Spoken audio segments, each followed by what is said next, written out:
5-yard penalty. Repeat first down. So that is the right tackle, Jalen Garth. 6'6", 320, transfer out of Houston. And it will back UTSA up. So the self-inflicted penalties continue to hurt the Roadrunners here. It is 1st and 15.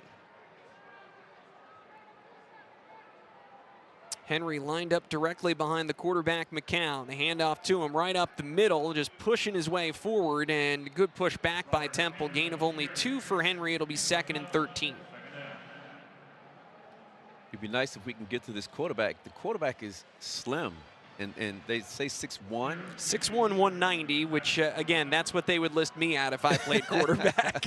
I am neither of those things. Right. And I don't think he's either one of those two. He looks like a good-looking high school quarterback, I guess, but high school quarterback nonetheless. Yeah, he can sling it. He's thrown 22 touchdown passes this year. Gets this one out to the tight end. Again, Houston Thomas, who is tackled out of bounds by Jamel Johnson. Gets back ahead of the sticks, but it's 3rd and medium here, and a chance for Temple to get the ball back and maybe look at taking the lead. It is 3rd and 6 from the 29. You're right. You said he slings the ball, man. He's a lefty, and he has a lot of heat on the ball. Those balls are tight spirals. Deep drop by McCown. Steps up, and he scampers across the first down line. Dives over the 35 to the 37.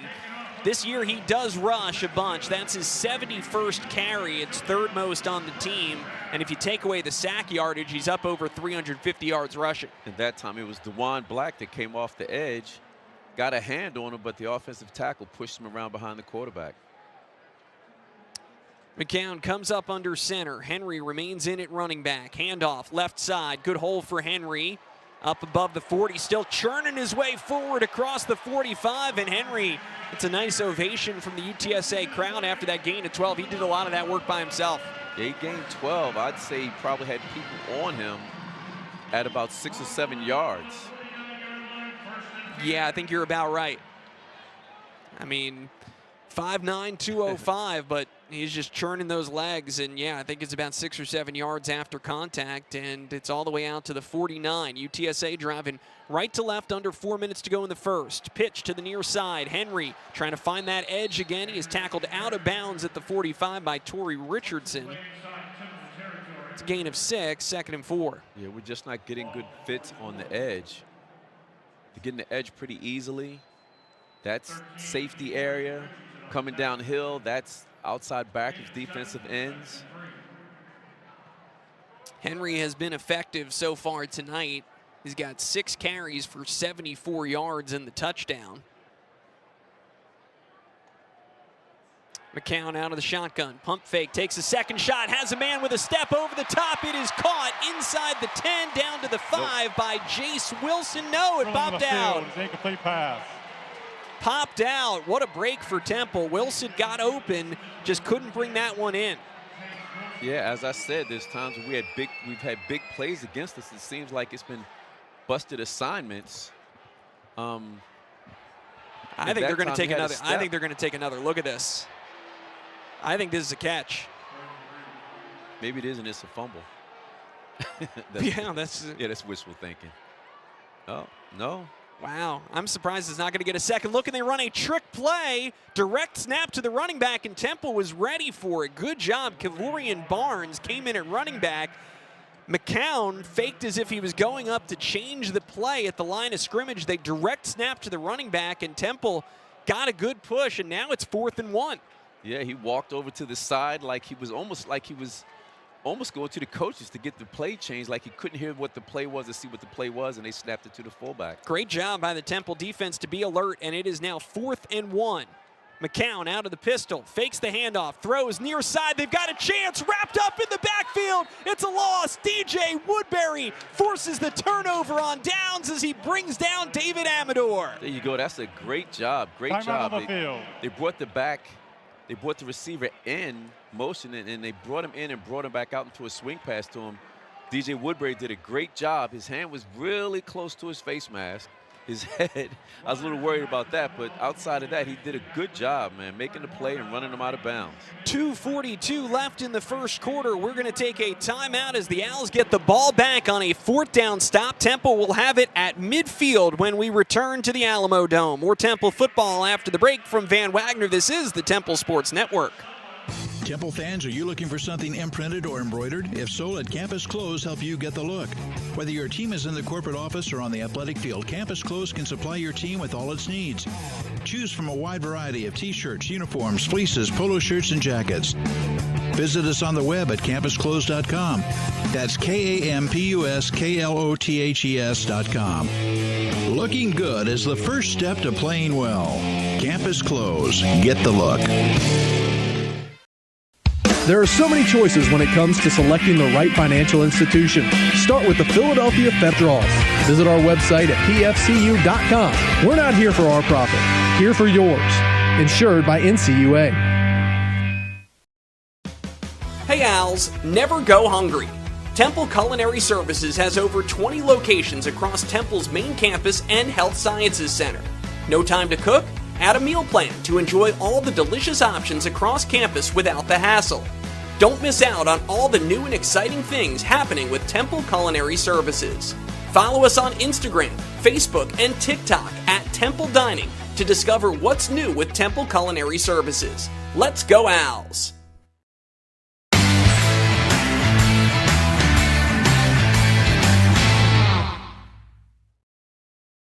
Owls get the turnover on downs and get it back at midfield with 2:42 to go in the first quarter here at the Alamo Dome in San Antonio. Kevin Kopp, Paul Palmer with you, and I want to remind you folks that Temple football battles North Texas in the season finale next Saturday. That's November 30th at noon. It's an early start time, noon at Lincoln Financial Field. Kids tickets on game day are as low as $10. Visit owlstix.com. Well, Paul, have to be impressed with the early effort here by Temple. You know, you do have to wonder with all the changes and everything going on off the field this week, how Temple would respond. And in the early indications, this team has come to play. They have done an excellent job. They find themselves down 7-3, and DJ Woodbury, who is the conference leader in solo tackles, got his 55th there, a tackle for loss that gives the Owls the ball back on a 4th down stop. Yeah, you know, these situations, it can really go either direction. It can absolutely kill you, and your kids don't come out and play like you think they should. It's traumatic, or they come out and they just do a great job. It just all depends on the team, and right now it looks like we're responding well to the change that has been made earlier this week. Hopefully we can keep this going. We got to do a better job in the passing game with the pressure coming right into the quarterback's face. We have to do a better job on offense.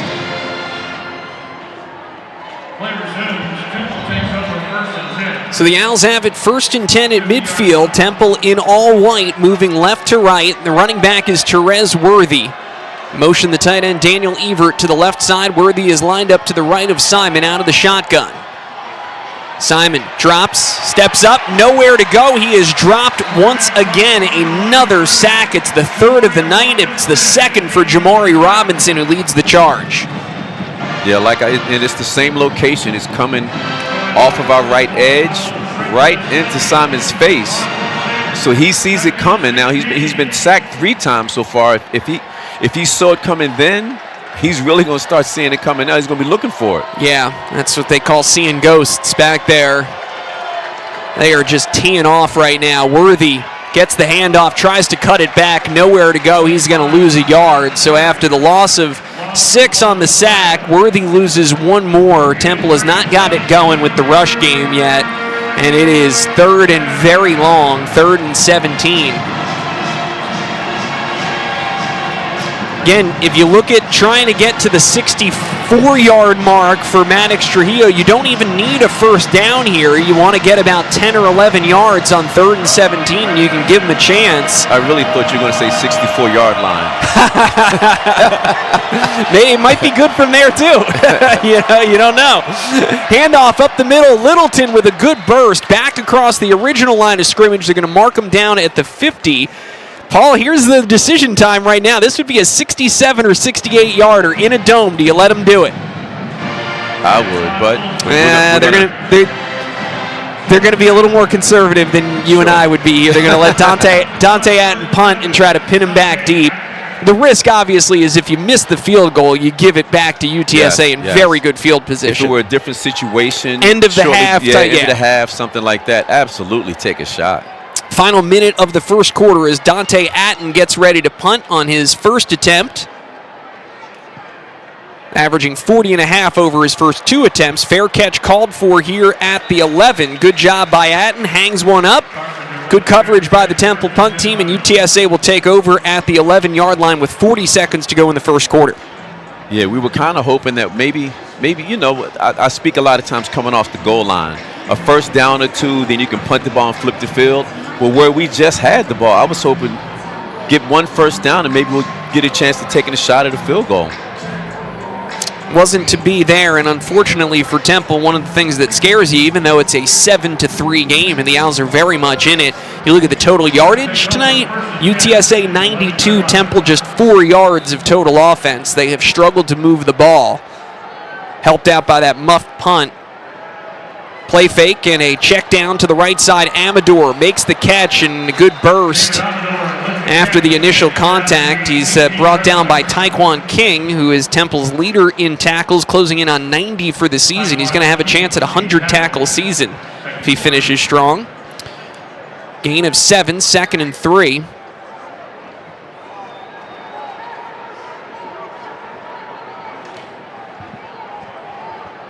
Looking over toward the near side of the field, that's the UTSA bench to get the call. Head coach Jeff Traylor in his 5th season, 44-19 record here in San Antonio. Handoff inside and a good second effort. It'll get across the line to gain by Brandon High Jr., who gets his first carry. He's a redshirt freshman out of Spring, Texas. Second leading rusher on the team, and that is going to bring us to the end of the first quarter. Paul, you have to say, with 15 minutes in the books, even though UTSA has looked really good, Temple has made the plays they've needed to make, and they've kept it close. It's 7-3 at the end of one quarter. The Roadrunners have looked very good, but remember, they scored a touchdown, and was it a 75-yard touchdown? How far was it? And it was that's a big. Go ahead. It was only 40, but it was after. Well, it was after the first big run, and then they came back to it. Yeah, right. It might have been a 75-yard drive. Correct. Yes. So we're doing pretty well. We can't be disappointed at this point. We're doing a pretty good job. I'm sure over there it's being said, you guys are in it. We can beat this team. Let's keep doing what we're doing. But from an offensive standpoint, we can't keep doing what we're doing. We have to do better. Absolutely. Well, one quarter in the books. The score is 7-3. UTSA on top. We'll come back with the second quarter on the other side of this commercial break. From Van Wagner, this is the Temple Sports Network. Since 1975, Catering by Mario's works for you. We care about clients, striving to create a unique experience for your next event. Whether that's for weddings, corporate events, sporting events, or graduation parties. Catering by Mario's will develop customized packages to meet all of your needs. Our attention to detail and custom-tailored menus ensure your satisfaction, allowing you to relax and enjoy the day stress-free. Visit cateringbymarios.com for more information. Catering by Mario's, the official caterer of Temple Athletics. I'm Dr. Leslie Barnes, a Temple Health orthopedic surgeon. That sharp pain in your shoulder that crops up every time you push weight overhead may be a sign that the muscles or tendons around the shoulder are injured.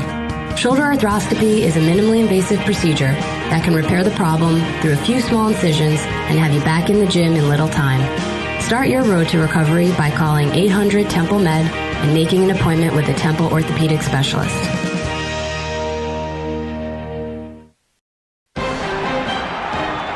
And we're back with the action. Coke Zero Sugar might be the best Coke ever. That's right, Jim. With an irresistible taste and zero sugar, Coke Zero Sugar is a must-try for any sports fan. So make sure you... Wait, Jim, I didn't mean try it right now. We're still on the air. Best Coke ever? Take a taste, Jen. Really? No, not right now, Jen. We got a game to call.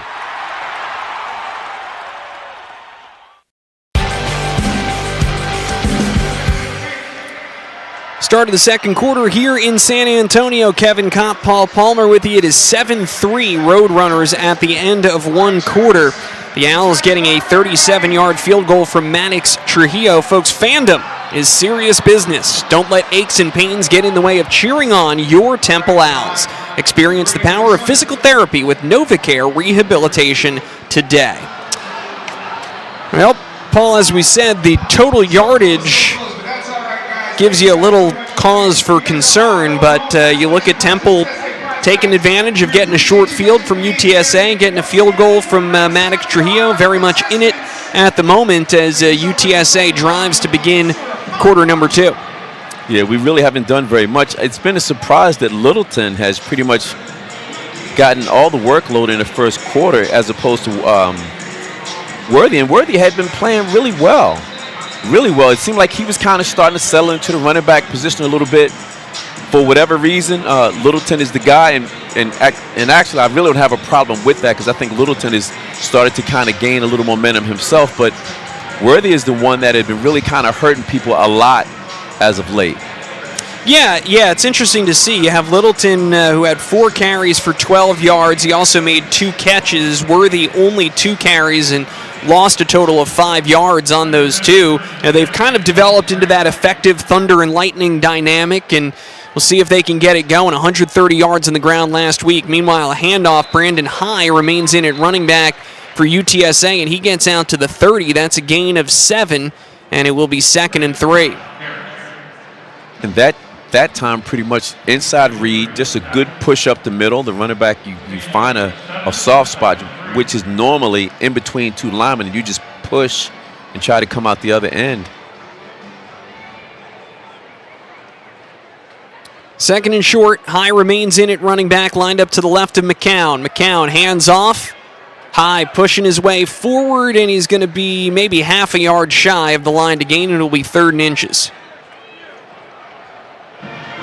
And again, Temple's defense is looking pretty good. 3rd and inches, though, it kind of sets you up for possibly a trick play or something to that extent.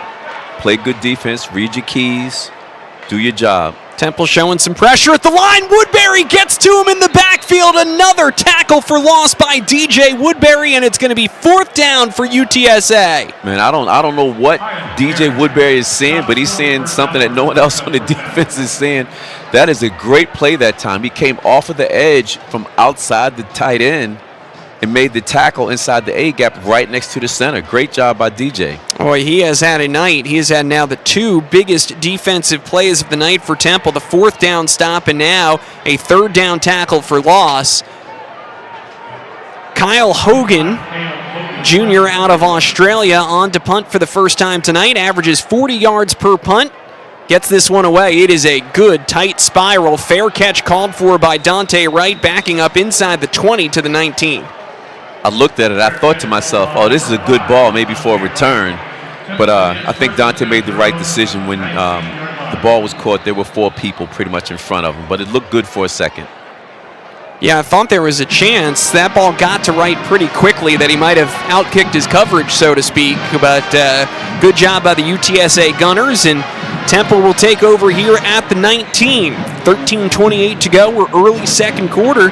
Temple down 7-3 with the ball, hanging tough here on the road against a very good UTSA team that can clinch bowl eligibility with a victory tonight.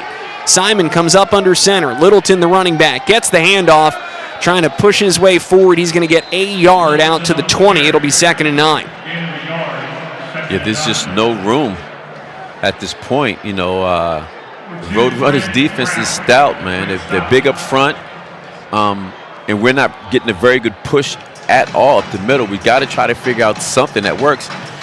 Or if we put ourselves in this passing situation, that things have not gone very well for us in passing situations. Temple, if you take away the sack yardage, has gained only 7 yards on the ground. Flag is out. Free play for Temple. They check it down to Littleton, who gets out to the 25, but I think they're going to get 5 free yards. Oh, this is marked against Temple. See what this is. Single formation. Offense with the 4 players in the backfield at the snap. 5-yard penalty. Repeat 2nd down. All right, well, unfortunately, that one goes against Temple. I thought based on when it was thrown that was going to be a free play and an offside call against UTSA, but instead it will back Temple up. And Paul, this is just really hard right now when, the offense is struggling to gain yardage. Can't put yourself in these types of situations behind the chains. Temple's backed up to the 15, 2nd and 14. Owls driving right to left in the second quarter. Simon out of the shotgun, has Littleton in to his left. Simon throws, catch made by Ashton Allen at the 20, tackled immediately out to the 21. Good job by Allen, who's been targeted a couple of times tonight. He gets his first catch brought down immediately by Martavius French. Yeah, Temple's got to do a better job. They play a pretty much an odd man front, a 30 front. They have a couple really big guys that when you block, you have to take care of the interior line before you get to the linebackers. And we're having a hard time blocking their 3 or 4 guys at the line of scrimmage. We can't even get to the linebackers. 3rd and 8. Pressure coming. Simon is bowled under again. They brought the house and got to Evan Simon as he is sacked for the 4th time this half, and Temple will punt it away. Again, there has to be a way on running plays. The defensive line, the defensive tackles, defensive and nose tackles, all should be double teamed first, and then once you move them, then you can bounce them to the second level. We're not getting up there on on running plays and then on pass plays. We are just getting eaten up, eaten alive. Jamari Robinson and Osiris Simon, who each have a sack already tonight, combined for that one, and Dante Atten is standing in the blue-painted end zone here to kick it away. They've brought pressure on these punts as well. It's got to be quick. Atten, low line drive, side spinner, hits down at the 48 and takes a good bounce. That's one of those that if you don't get it in the air, it is going to roll all day, and it does. Still rolling down to the 25-yard line. Good effort there by Dante. Good effort by Dante. The ball just took off. Somehow it had this weird spin. It was almost spinning sideways like a flying saucer. It hit the ground, stayed in bounds, and once it stayed in bounds, it just rolled. Good job by Dante Atten to flip the field, and UTSA will have it on the other side of this timeout, back at their own 25-yard line. That is a 62-yard punt, a career long for Dante Atten with no return by UTSA. And the Roadrunners will take over, leading 7-3 on the other side of this break. More Temple football when we return from Van Wagner. This is the Temple Sports Network. There are some we're not here for our profit, here for yours. Insured by NCUA. Hey Owls, never go hungry. Temple Culinary Services has over 20 locations across Temple's main campus and Health Sciences Center. No time to cook? Add a meal plan to enjoy all the delicious options across campus without the hassle. Don't miss out on all the new and exciting things happening with Temple Culinary Services. Follow us on Instagram, Facebook, and TikTok at Temple Dining to discover what's new with Temple Culinary Services. Let's go Owls! Maxie's Pizza Subs and Bar is the home for all Temple sports and Philly sports this year. Located in the heart of Temple's campus on the Leocoris Walk, we have daily food and drink specials as well as weekly entertainment options to fit everyone's taste. Karaoke every Tuesday night and trivia every Wednesday night starting at 8 p.m. Maxie's Pizza Subs and Bar is a proud sponsor of Temple Athletics. Follow us on Instagram at Maxie's_TU. Go Owls!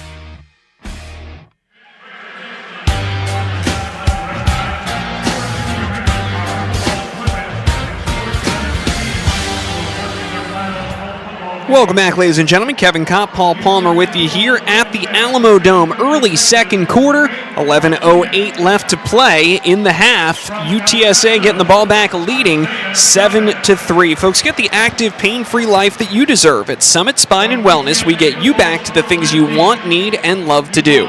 Visit summitspineandwellness.com for more information. The preferred chiropractor of Temple Athletics. Now, Paul, Temple making the plays on defense, particularly DJ Woodbury. 7 tackles in the first half for DJ Woodbury. 3 solo tackles, 1 tackle for loss. That was the 4th down stop. He also had the big tackle on 3rd down to force the punt. He has been absolutely incredible tonight for Temple. Yeah, it seems like he's moving at a different pace than everyone else out there. He's sniffing things out quickly. He's moving. He's not wasting any movement, any effort at all. He's doing a great job. 7 tackles so far. All right, well, the lone touchdown for UTSA came on the first drive of the game. They made it look a little too easy. It capped off by that 40-yard touchdown scamper from running back Robert Henry Jr. He is back in on this series, lined up to the left of McCown out of the shotgun. McCown, the lefty, scrambles to the near side. He can run. Tyquan King coming to chase him, and McCown is across midfield, beats his man down the sideline. McCown, a 75-yard touchdown run for UTSA. 13-3 Roadrunners, extra point to come. McCown showed off his speed on that rush. Well, King did a good job chasing him. The problem is that you had a corner that never got off of his block, and you would think if he had gotten off his block, at least he could have slowed him down, but he never got off his block, and McCown never broke stride. He just didn't hesitate. He just kept the same stride. He was like a sprinter going down the sideline. He just kept moving. Yeah, he found an extra gear. That was an impressive run by McCown, who we said can run. He's got about 350 rushing yards. Now add 75 to that total. And I'm going to say it again. It was not King. King did a great job flushing him and chasing him. We had defensive backs downfield that didn't know the ball was coming. And by the time they realized, they were too far inside, and he just continued to run down the sideline. Yep, you're absolutely right. Well, that's a tough one right there. We talked about Temple's defense doing a good job kind of keeping a lid on those explosive plays, and there you go. One play, 75 yards. Owen McCown off to the races on the touchdown scamper, and now Temple's got work to do. This offense, which has struggled to generate consistency tonight, now finds themselves down 14-3 with 10:54 left in the second quarter. And these explosive plays are a little different. In the past few weeks, or throughout the season, the explosive plays have been pass plays where it looked like they were busted assignments or some type of miscommunication. Today, the explosive plays are too long, and that was a very, very long run by a quarterback of all people. 2 long runs, and now we're finding ourselves down 14-3 because of 2 huge running plays. Yeah, and both plays where at first it was the running back, second time it was the quarterback, just got to that edge, and once that edge is set and Temple struggled to recover, Sandell kicks it away, high end over end, returnable. Tyler Stewart, he's going to bring it out from the 2-yard line out to the 15, gets past his first man, but then dragged down by the second at the 20. So good effort by Stewart, but the Owls offense is going to start at their own 20-yard line, and they've got some work to do right now, down 14-3. Yes, we do. Yes, we do. You know, we have to, as much as I hate it, sometimes you have to use the fair catch and just try to get as much yardage as you can out of the fair catch and hope that it's the right decision. That time, he caught it at the line of scrimmage. I mean, at the goal line, excuse me, almost at the goal line. He probably could have fair caught it and got 25 yards automatic. Yeah, instead, Temple is going to start at the 20. Evan Simon out of the shotgun. Play action, rolls out right. Buying time, and then just has to throw it away. Never developed upfield, and Simon, with the prudent action, throws it out of bounds. It will be 2nd and 10. It was a boot pass. They brought everyone one direction and booted him out to the right. Had a couple receivers over there, but none of them were really open. He kept looking, waiting for someone to pop open, and no one did. Pretty much got chased out of bounds, threw the ball out of bounds. 2nd down and 10 off of the incompletion. Simon looking over toward the Temple sideline as the Owls break the huddle. Gonna do it quickly here. 4-3 on the play clock. Simon under center, and they will just get the snap off.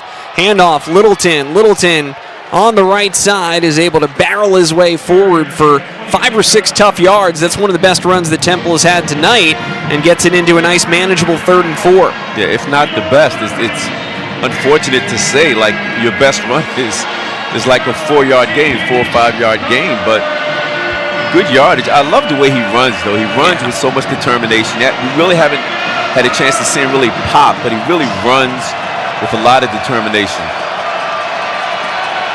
Like to see him get in the end zone. He's got one receiving touchdown, doesn't have a rushing touchdown this year. Bubble screen, and it is caught. Going to be short of the line to gain.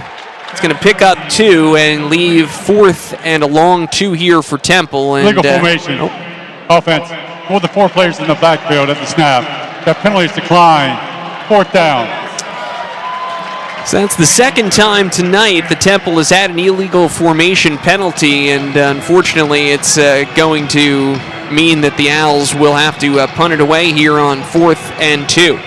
I don't get running routes that are 2 yards downfield. To me, it just doesn't make sense. They're designed to be a certain depth for a certain reason, but I don't understand routes being 2 yards downfield at all. Serves no purpose. Well, Dante Atten, who had a career-long 62-yard punt last time out, gets another low side spinner, looking for the same thing. He's not going to get the same bounce this time, though, and instead, this was touched by Temple up at the 37. So that's where Roadrunners are going to get it back. Actually, they're going to spot it all the way up to the 38. So good field position for UTSA. The Roadrunners are running right now. Touchdown runs of 40 and 75 yards have put UTSA up 14-3 with 9:20 to go in the second. We will take a break. More Temple football when we return from Van Wagner. This is the Temple Sports Network. Steamfitters Local 420 is a proud 115-year-old labor organization representing 4,500 members in the Delaware Valley. Since 1903, we have been providing southeastern PA with the safest, most qualified steamfitters, welders, and HVACR technicians. Our members provide services to the petrochemical, healthcare, nuclear, and pharmaceutical fields, in addition to commercial and residential HVACR. If you are in need of the most highly skilled and trained piping professionals, contact Steamfitters Local 420. Please visit our website at lu420.com. Academy Bus, the East Coast leader in bus transportation services, is proud to be the official ground transportation provider for Temple Athletics. Like those who wear the cherry and white, we strive for excellence with every move we make. Our diversified fleet now features 30, 38, and 54 passenger buses ready to move your group. Our numerous operations centers now stretch from Boston all the way to Miami. To learn more about how we can help move your group, visit academybus.com. That's academybus.com. And we're back with the action. Coke Zero Sugar might be the best Coke ever. That's right, Jim. With an irresistible taste and zero sugar, Coke Zero Sugar is a must-try for any sports fan. So make sure you... Wait, Jim, I didn't mean try it right now. We're still on the air. Best Coke ever? Take a taste, Jen. Really? No, not right now, Jen. We got a game to call.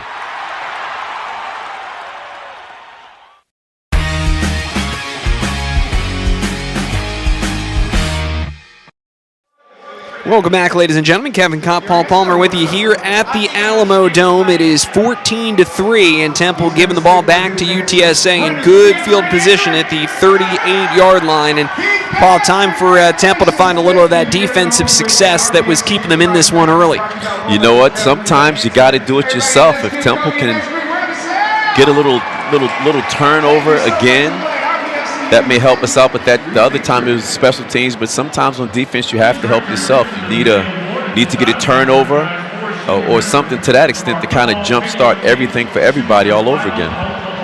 Yeah, that would be big right about now with the way that you have UTSA rolling, and it's been the big rushing plays, as Paul noted. The 2 touchdowns or 2 home run plays. You have 40 yards from the running back Robert Henry Jr. and then 75 yards from the quarterback Owen McCown. 1 play, 75-yard drive last time out. So we'll see what the Owls can do here. Obviously, Rule 1 starts with trying to slow down that rushing attack. Yeah, we got to slow things down.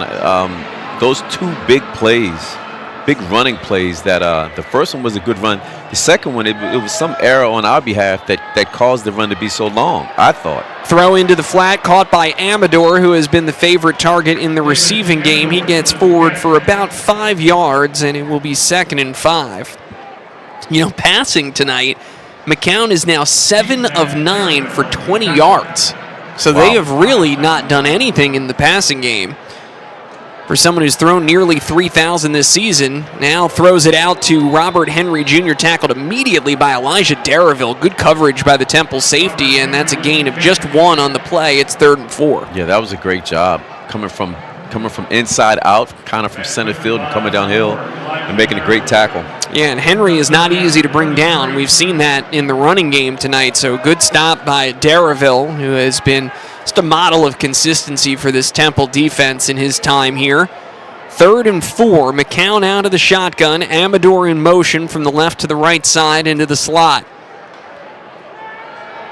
Temple bringing pressure. McCown gets it off, caught by Amador, 1st down and then some into Temple territory down to the 45.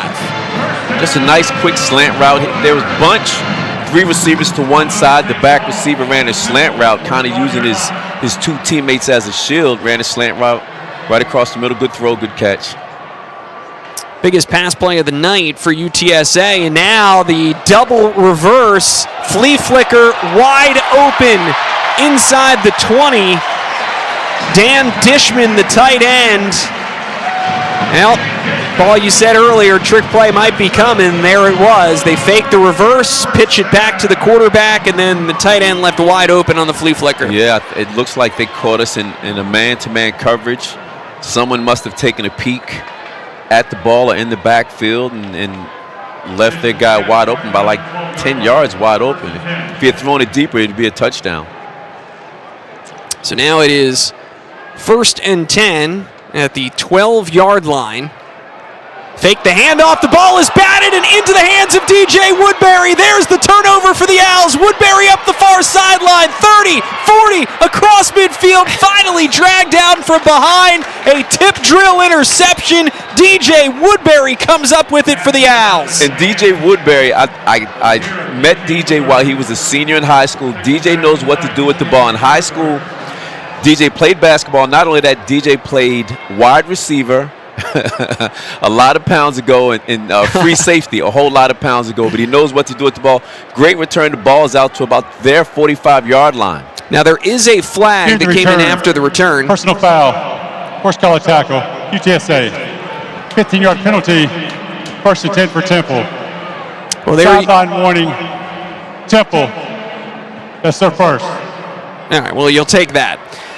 15 yards for the horse collar, so that's going to move it all the way up to the 30. And, Paul, that's the second huge break to hand Temple's offense a short field. The first was the muffed punt, and now the interception and the return by DJ Woodbury. That is a huge play. Well, I'll say it now.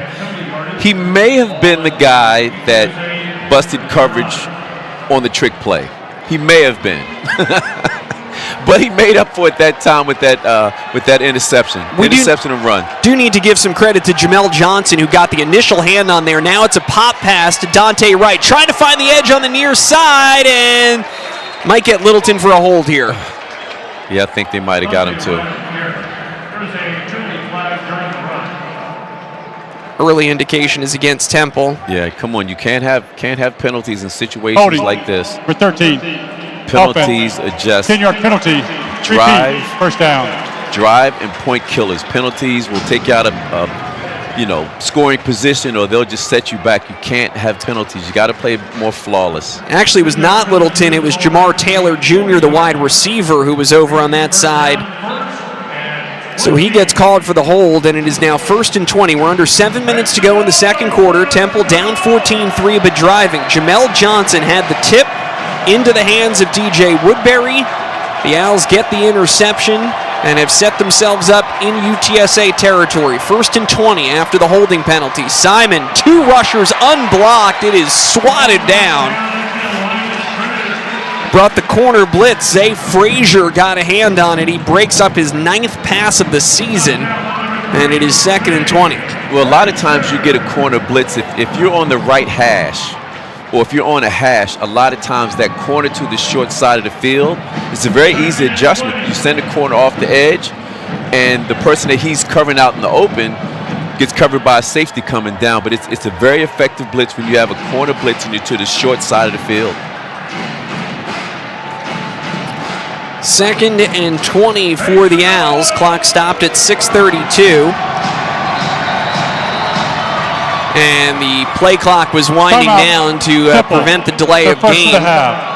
Temple will take the timeout. Timeout on the field. This will also be a timeout on the field with 6:32 to go. So we will step away for a break. Owls driving in UTSA territory. Roadrunners up 14-3 here in the Alamo Dome. We'll be back in a moment. More Temple football after the break from Van Wagner. This is the Temple Sports Network. Hey Owls, never go hungry. Temple Culinary Services has over 20 locations across Temple's main campus and Health Sciences Center. No time to cook? Add a meal plan to enjoy all the delicious options across campus without the hassle. Don't miss out on all the new and exciting things happening with Temple Culinary Services. Follow us on Instagram, Facebook, and TikTok at Temple Dining to discover what's new with Temple Culinary Services. Let's go Owls! Temple fans, are you looking for something imprinted or embroidered? If so, let Campus Clothes help you get the look. Whether your team is in the corporate office or on the athletic field, Campus Clothes can supply your team with all its needs. Choose from a wide variety of t-shirts, uniforms, fleeces, polo shirts, and jackets. Visit us on the web at campusclothes.com. That's CampusKlothes.com. Looking good is the first step to playing well. Campus Clothes. Get the look. Enjoy the thrill and stay steps from the action at Lowe's Philadelphia Hotel. The new tailgate rate package experience is dedicated to sports fans just like you. Book the hotel package and enjoy a daily food and beverage credit, late checkout, a complimentary room upgrade, and a Lowe's-branded stadium-friendly clear mini backpack to get you game day ready. So regardless of the final score, go Owls! You will always go home a winner. For more information on this offer and others currently available, visit www.loweshotels.com/Philadelphia.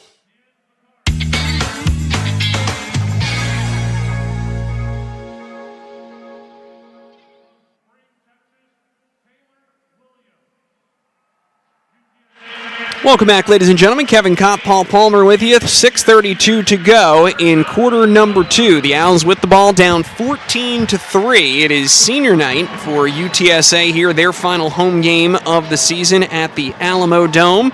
Temple will have its senior day next Saturday, 12 noon against North Texas, and we want to remind you that tickets are still available as Temple football battles the North Texas Mean Green in the season finale Saturday, November 30th at noon at Lincoln Financial Field. Kids tickets on game day are as low as $10.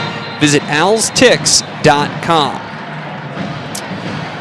All right, Owls have to take a timeout to avoid the delay of game penalty. They have 2 remaining. UTSA has all 3 of theirs in this first half. 6:32 to go as the Owls have it at the 40, driving right to left, facing 2nd down and 20.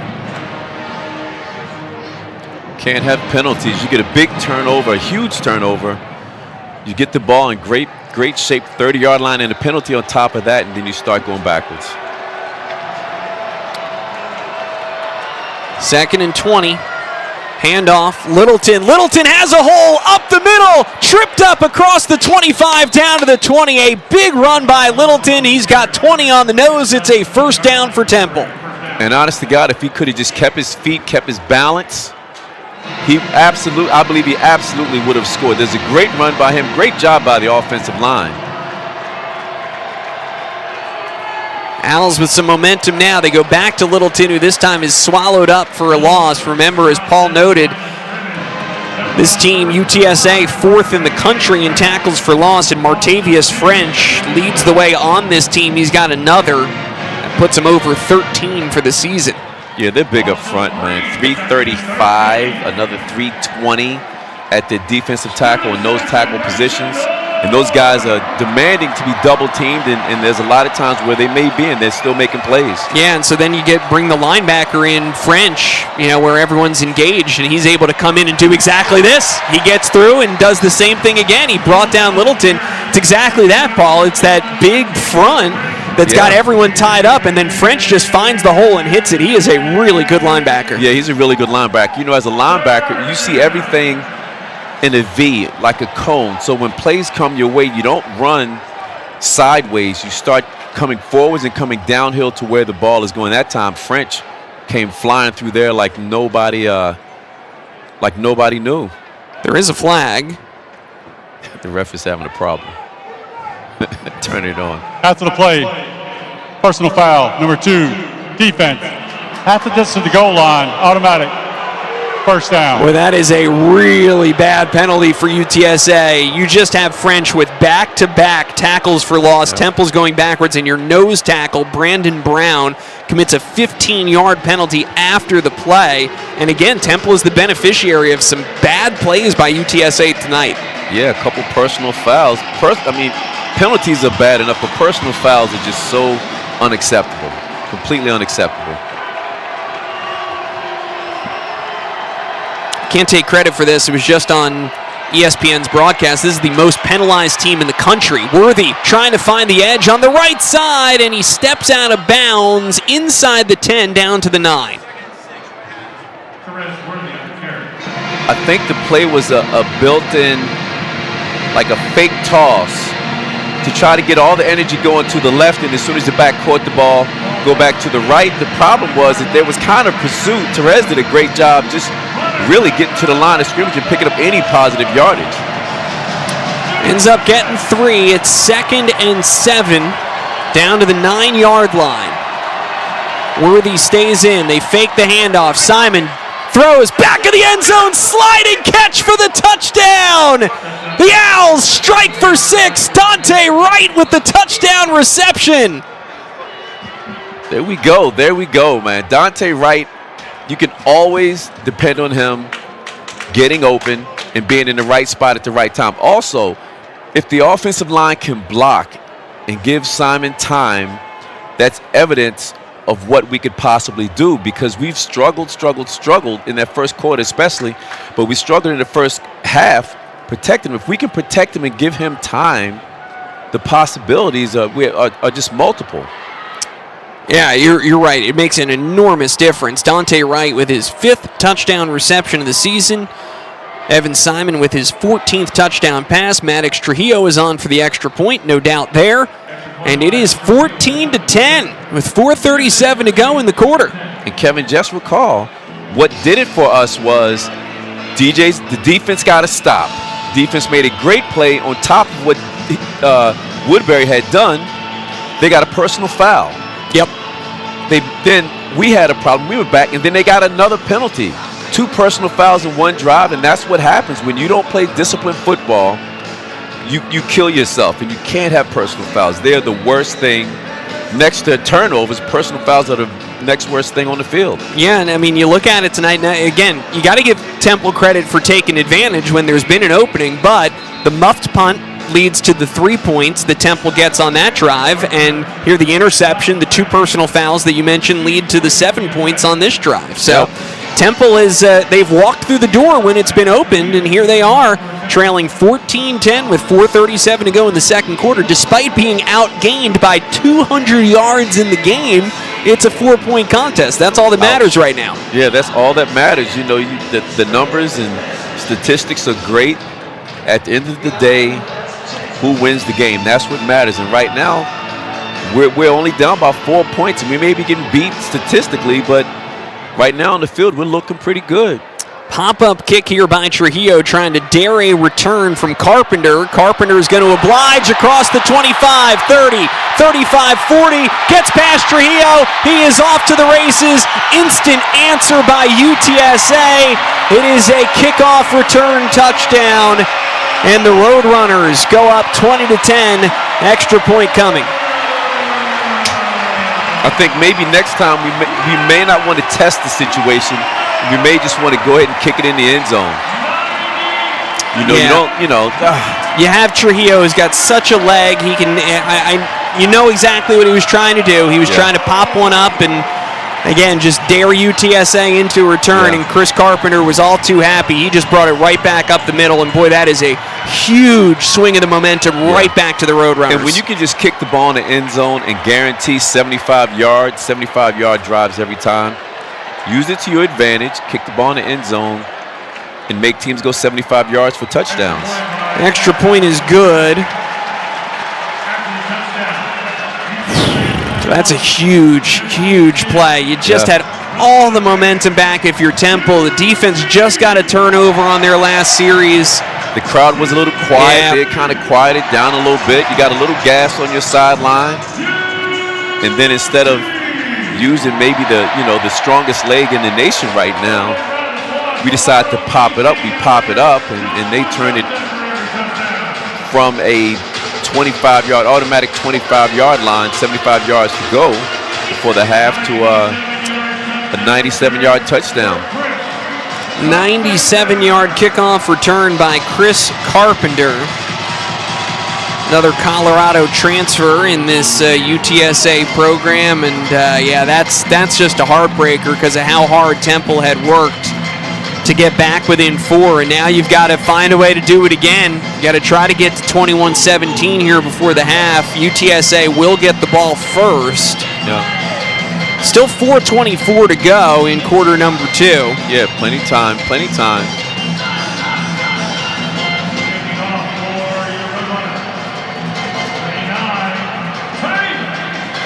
Got to keep playing hard now. We have to take our shot and at least get a good return to set up an offense in pretty good field position so the clock doesn't hurt us so much. Sandell kicks it out the back of the end zone. And Temple will have it at the 25. Yeah, I think you said Sandell has 50. It's over 50 At now, one time yeah. it was 50. Yep. Listen, making your opponent start 75 yards out 50 times this season, that's humongous. Yeah. Humongous. Yeah, Sandell's done a good job. He's probably at about 53. Yeah, it's up there. 53 now. I mean, obviously kicking half the time in this dome is going to help that number, but he's taken advantage, and now the Owls look to answer. Got to do something they haven't done, which is score on a long field. Handoff Worthy on the draw, and he gets forward by about 4 yards out to the 29, and they're going to spot it back at the 28. Gain of 3, 2nd and 7. He looked like he had a little something going. It was him and the linebacker in the hole. But I think a defensive tackle got an arm in there and kind of slowed down his momentum.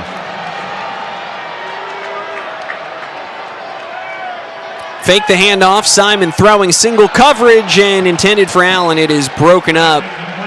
Good coverage over on the near sideline by Denver Harris, the corner. And it's 3rd and 7. They're trying to get the ball to Allen. Guy can run. That time he had a hard time getting off the line of scrimmage. I think they were hoping to throw it deeper. And since he had a hard time getting off the line of scrimmage, they threw it to like his back shoulder. And then he ended up having to kind of be a defensive play and make sure the ball wasn't intercepted.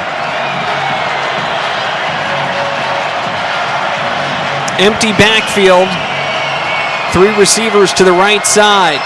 And Jeff Traylor running down the sideline to call timeout.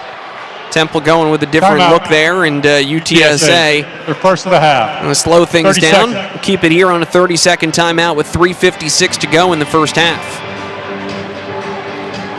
I thought Temple was going to kind of possibly call a timeout there. It looked like the Roadrunners had kind of had their ears laid back and they were going to come off the edge.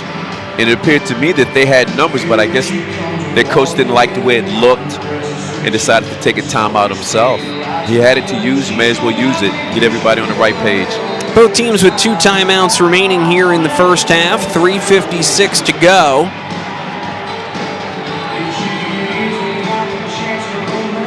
Owls facing 3rd and 7 after the 97-yard kickoff return, and what you really don't want to risk happening here is you give it back to UTSA, they score, and get the ball back to start the third quarter.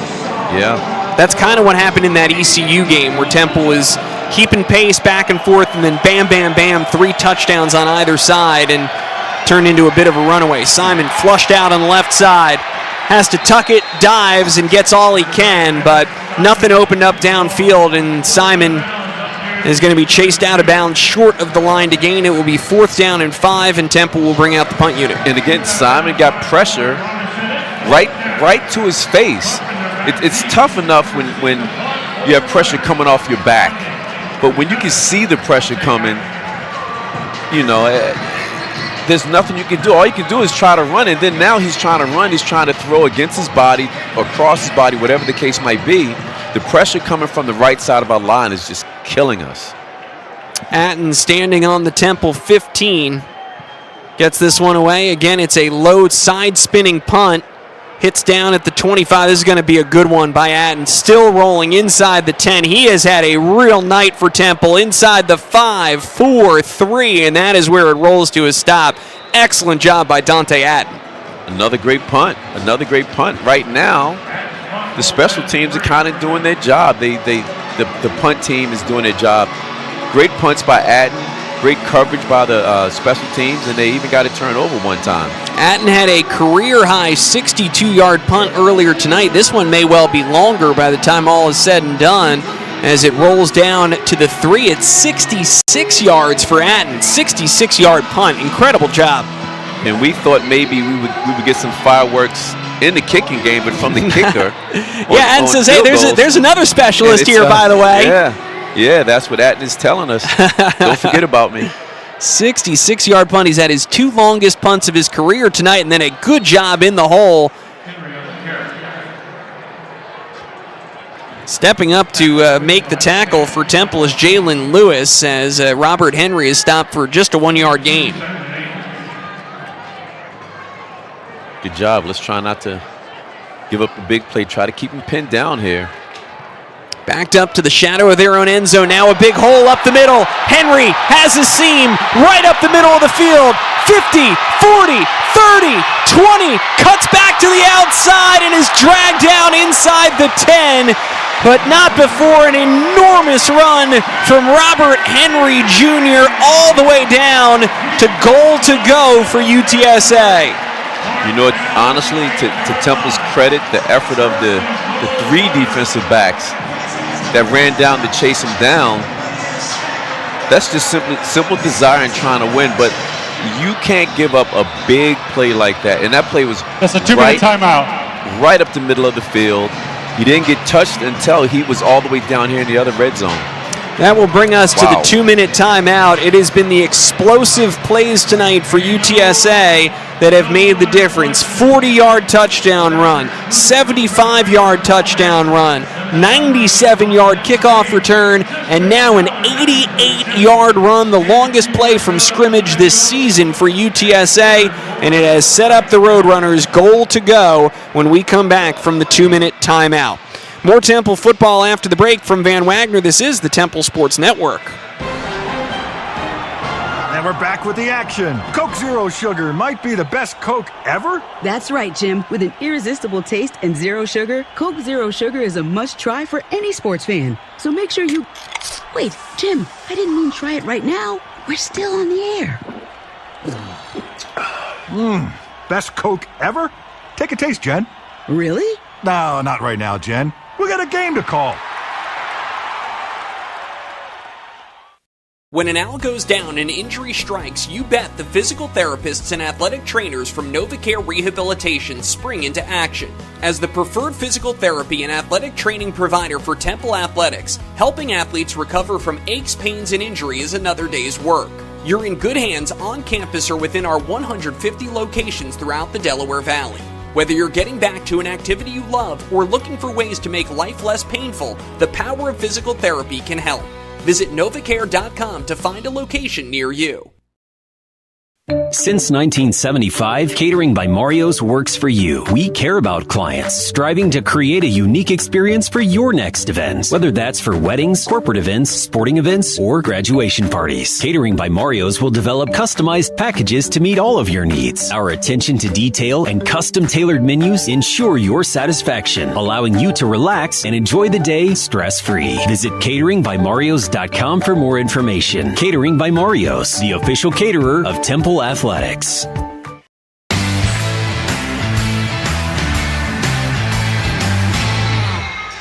Welcome back, ladies and gentlemen. Kevin Kopp, Paul Palmer with you at the Alamo Dome, and it has been some big home run swings by UTSA tonight that have shaped this game. It's 21-10, 21-10 Roadrunners, and they are knocking at the door after an 88-yard run, longest play from scrimmage this season. Robert Henry Jr. has set up UTSA goal to go. We want to remind you folks that head coach Diane Richardson and the Temple women's basketball team battle Big Five rival Drexel tomorrow. That's Saturday at 2 p.m. at the Liacouras Center. Seatings for the Big Five Women's Basketball Classic are on the line. Kids tickets on game day are only $7. Visit alstix.com. That's alstix.com. You know, Paul, Temple's defense seeing if it can hold here. The Owls take they get a breather out of the 2-minute timeout and try to regroup after an 88-yard near touchdown scamper from Robert Henry Jr. Yeah, that was ugly. I believe it was Morton, Durvell, and Lewis that gave chase. You know, one thing for sure, and I tell high school kids when I coach is like they don't get it free. If they make a big play, they don't get to just line it up and you just stand there. And they still have to score. And right now, the Roadrunners have to score, so we still have a chance of keeping them out of the end zone. Ooh. McCown, handoff. Henry finishes the job. He punches it in, and it is 27-10 UTSA. Extra point coming for the Roadrunners. Yeah. A great play, and another case in point where the backs are to the linebackers and they aren't even being touched by the D-line. The linebackers aren't getting a hand on them, and then by the time they get to the safeties, it's too late. It's big yardage. Boy, Paul, it feels like so recently it was 14-10 off of that Dante Wright sliding touchdown grab in the end zone, and the last, only a couple of minutes on the game clock have just really swung the momentum firmly to UTSA. The extra point is good, and it is now 28-10 with 1:57 to go. Yeah. This is getting tough. You know, you have to wonder when you have a situation where a coach loses his job and you have an interim coach, and a lot of times, unfortunately, the interim coach doesn't move forward as the main coach. And you're just in a situation where there's moving pieces.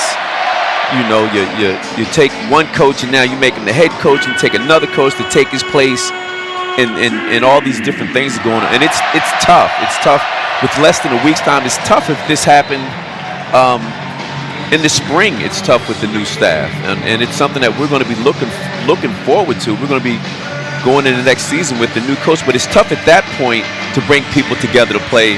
And to just have 4 or 5 days to try to bring something together and bring a team together, it's extremely tough. It's a tough situation to be in. Yeah, I think you make a great point, Paul, that obviously in this particular situation, Everett Withers, who's normally up in the booth, who's calling the defenses, he's acting as the head coach. He is the interim head coach, and so he's calling both sides of the ball, not calling the plays, but he is managing the game. That was something he was very clear about in his Monday press conference, was that he was turning over the defense to Chris Woods, who's down on the field as well, and it's different. Return by Tyler Stewart. He does get this one across the 25 out to the 26, and that's where the Temple drive will begin. Paul, now I think the thing that scares you the most, if you're Temple, you get the ball back with 1:50 to go. UTSA still has 2 timeouts here, so if they get a good push and they get some of those tackles for loss, like they've been racking up here with 10 tackles for loss in the first half, if you go backwards, UTSA is going to use their timeouts to try to get this ball back. Yeah, and the way in which they've scored on big plays or set themselves up from big plays, we want to at least finish this half with the ball in our hands. Yes. UTSA has it to start the third quarter. Simon, empty backfield, rolling out left, and just throws this one away. That does stop the clock with 1:42 to go. 2nd and 10.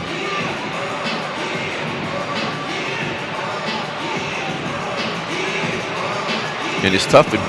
Which direction did he have to roll out of the pocket? He had to roll to his left because, again, the pressure was coming right to his face.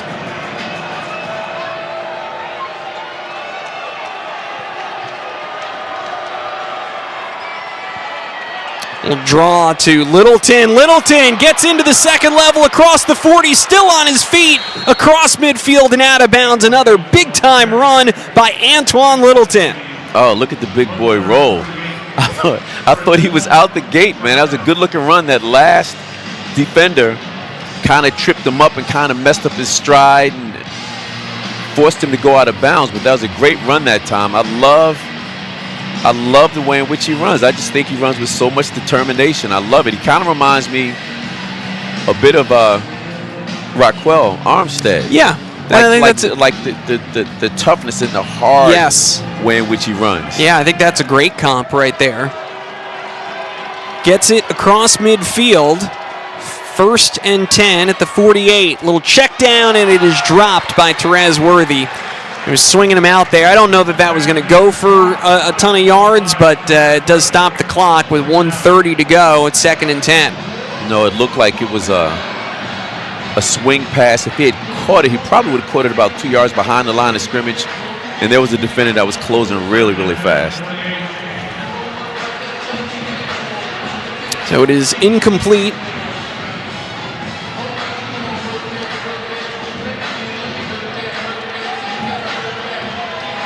Second down and 10. Temple is at the UTSA 48-yard line. Simon throws underneath, caught by Ashton Allen, trying to cut back up the middle, shakes off the first tackle, and then is brought down a couple of different road runners, but a good job after the catch by Ashton Allen. Gets it to 3rd and 4 down at the 42. We have about a minute 10 right now. We're using up some time. Again, we don't want to give them the ball back and have the chance of them scoring a touchdown or getting any points on us going into any more points going into the half. Yeah, I think worst case scenario here you want is to safe play and then let Trujillo come out for the field goal at the end of the half.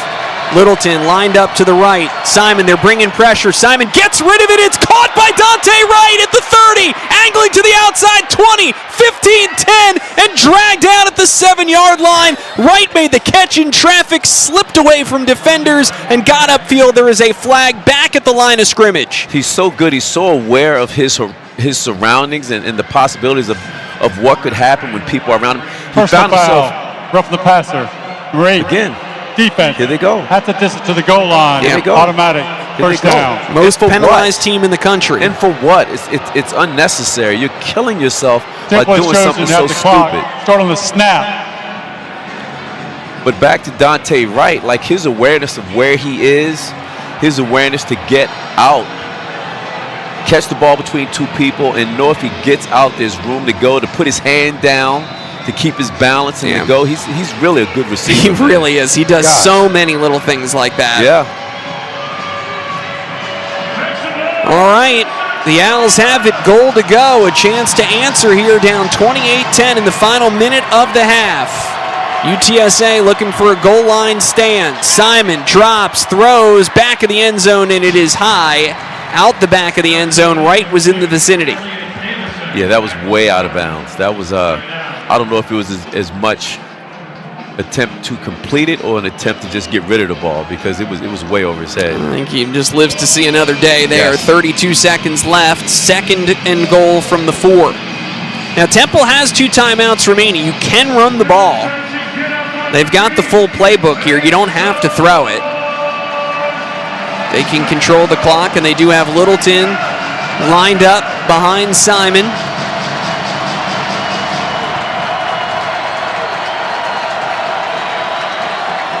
Pitch, Littleton trying to find the edge, cuts it up, Littleton, he's in! First rushing touchdown of the season for the big man, Antoine Littleton, and the Owls answer in the final minute of the 2nd quarter. It's 28-16. It was looking kind of hairy out there, but he did a great job trusting the edge, pushing the edge, and then he finally found a place where he could put his foot down and get north.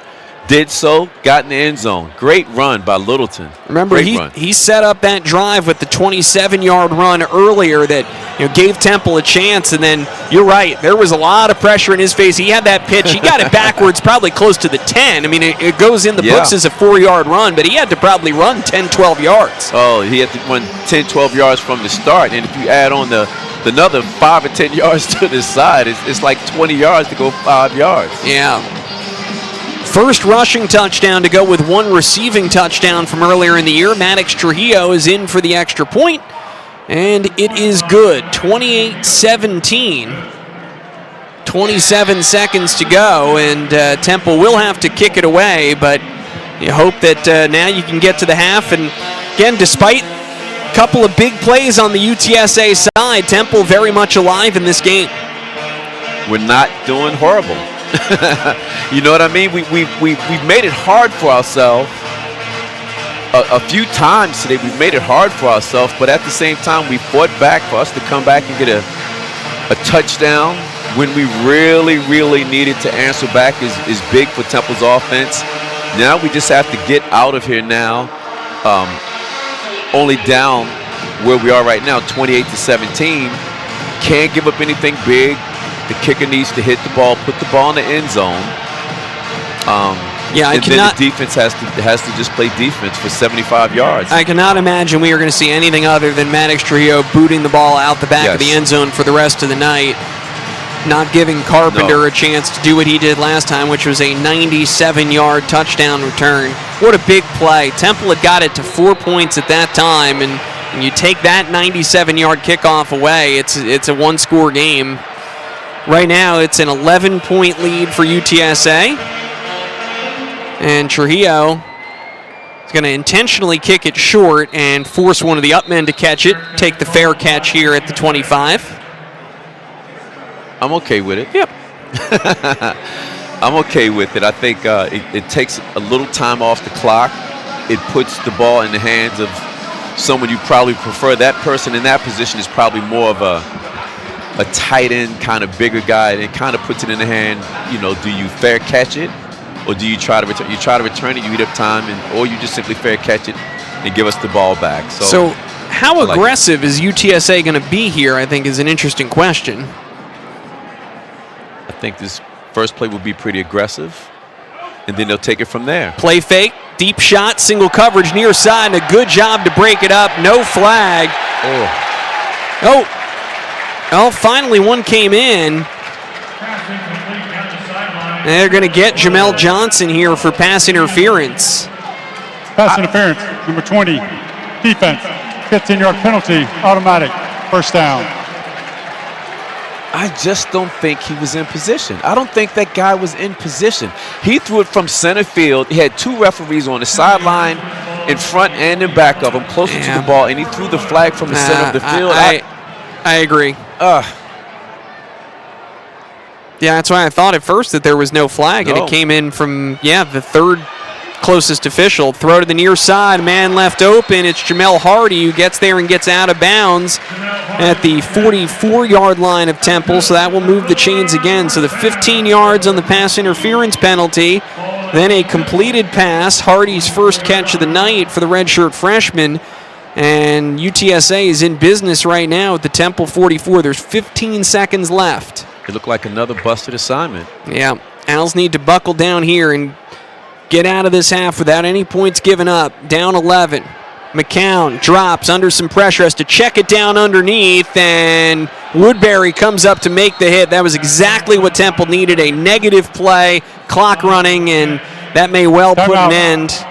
UTSA. Well, UTSA is second of the half. Take a timeout with 8 seconds to go. I mean, they're certainly in Hail Mary range here from McCown with his arm to get one downfield. Yeah, and DJ Woodbury did a great job that time. That time he came up, he settled down, he shuffled his feet, and just waited for the receiver to just move and do whatever he wanted to. He just stood right there and waited for him, wrapped him up real nice, high and tight, and brought him to the ground.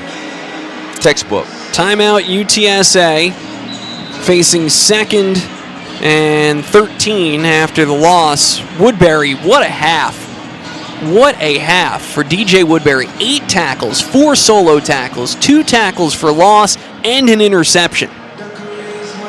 Just a normal day. Yeah. For he and King, that's like a normal day. Those guys have played great. Especially in DJ Woodbury's case, he sat beside some really good linebackers and waited his turn, and now that he's gotten his turn, he's done a great job. Yeah, Tyquan King coming in from East Carolina has made a difference as well. That linebacker position really, really strong for Temple. All right, 2nd and 13. Timeout stops the clock with 8 seconds left. McCown, handoff straight up the middle, and Bryson Donnell banging into guys down to the 35, and that's going to stop the clock, the timeout with 2 seconds to go. Timeout. And Donald UTSA. rushes and now The gets third and final of the UTSA half. into field goal 30 range. seconds. So, I mean, credit, 15-yard or 13-yard run. It's what they needed. That was a tough tackle. As a running back, you have to set people up every now and then. Sometimes you take people on, other times you try to shake them. Sometimes, if you're known to be shifty, every now and then you have to drop your pads on someone. If you're known to be a big guy, every now and then you have to try to be shifty. That time, big boy caught the ball, did a little shake, and then stuck his pads down, and man, the head on our defender, his head popped back. Yeah, that was really hard. That was Woodbury, and we know that he can lay a hit himself. Yeah. Tate Sandell, who's been good from as long as 54 this season. He's 13 for 16, left-footed kicker. And the Owls believe are going to ice him here. Timeout. Temple. Their second of the half. 30 seconds. So they will do exactly that and give Sandell a little more time to think about it here with 2 seconds to go in the half. Well, credit to UTSA. If you ask the question, how aggressive are they going to be? The answer was very. They get the pass interference play, taking the deep shot off the top, and that kind of set things up. Busted coverage. Jamel Hardy made the catch, and then even when Temple got the tackle for loss, and they answered with Bryson Donnell, who's the fourth running back into the game. He came in and gave him a big 12, 13-yard rush to set up this field goal chance. Yeah, you know what? It was all dictated by that first play. If it got good yardage, that means that we're going to keep going to see if we can get some more yardage, and that's exactly what they did. Officially a 53-yard try for Sandell, 1 yard short of his season long.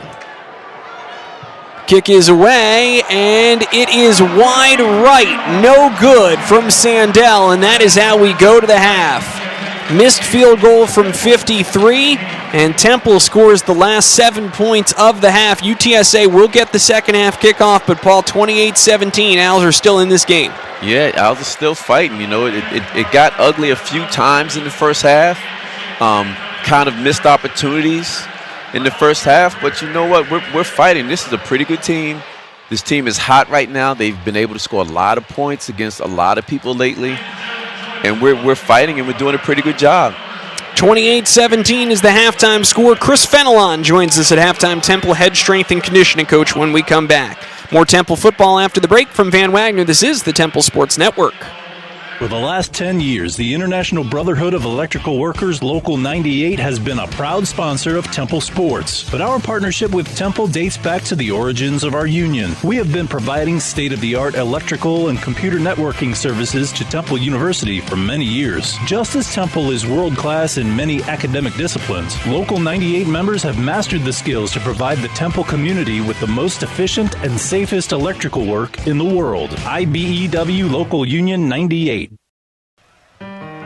I'm Dr. Milo Sewards, a Temple Health orthopedic surgeon and one of the team physicians for the Owls. ACL tears are some of the most common injuries among pro athletes and weekend warriors alike. At Temple Health, we offer a variety of minimally invasive treatment options to help you return to the performance level you want with the confidence you need. Start your road to recovery from an ACL injury by calling 800-TEMPLE-MED and making an appointment with a Temple orthopedic specialist.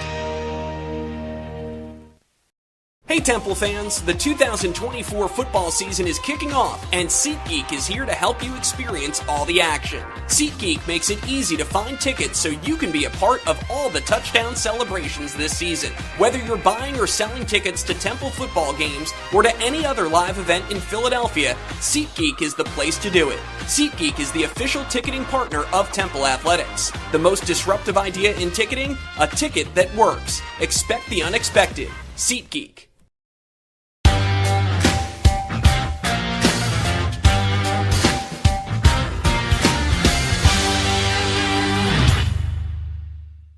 Welcome back, ladies and gentlemen. I'm Kevin Kopp, and this is the Temple Football Halftime Show. It's halftime in San Antonio.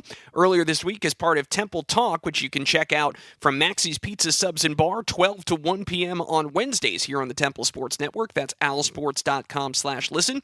We had the chance to catch up with head strength and conditioning coach Chris Fenelon to talk about everything that goes on behind the scenes inside the weight room at Edberg Olson Hall to get this team ready to compete on the gridiron. Always a great conversation with Coach Fenelon. Let's take a listen now. Obviously, as we look at strength and conditioning, it's something that is obviously such an integral part of the program. You've been here for the last 3 seasons, and I know the job continues to evolve and change as we talk about the way that this roster and recruitment and development and the whole concept has changed so much, since the time that you've been in the business now with, the addition of the transfer portal and rosters that fluctuate more year to year. So just kind of to take a broad step back, tell me about kind of your philosophy for what strength and conditioning has looked like here at Temple and how maybe it's evolved a little bit over the last 3 seasons. So that's a great question. So with the landscape of college football, when I came up, we were all about development, right?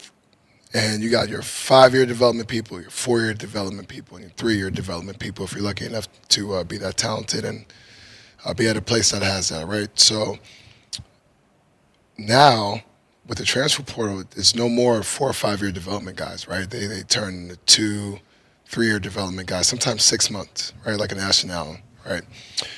So just my mindset had to change. When I first got here, it was like, we got at least 3 years, at least 4 years with an individual. And now we cater our development to them based on what they've experienced. So if you're a JUCO guy, you have 2 or 3 years left.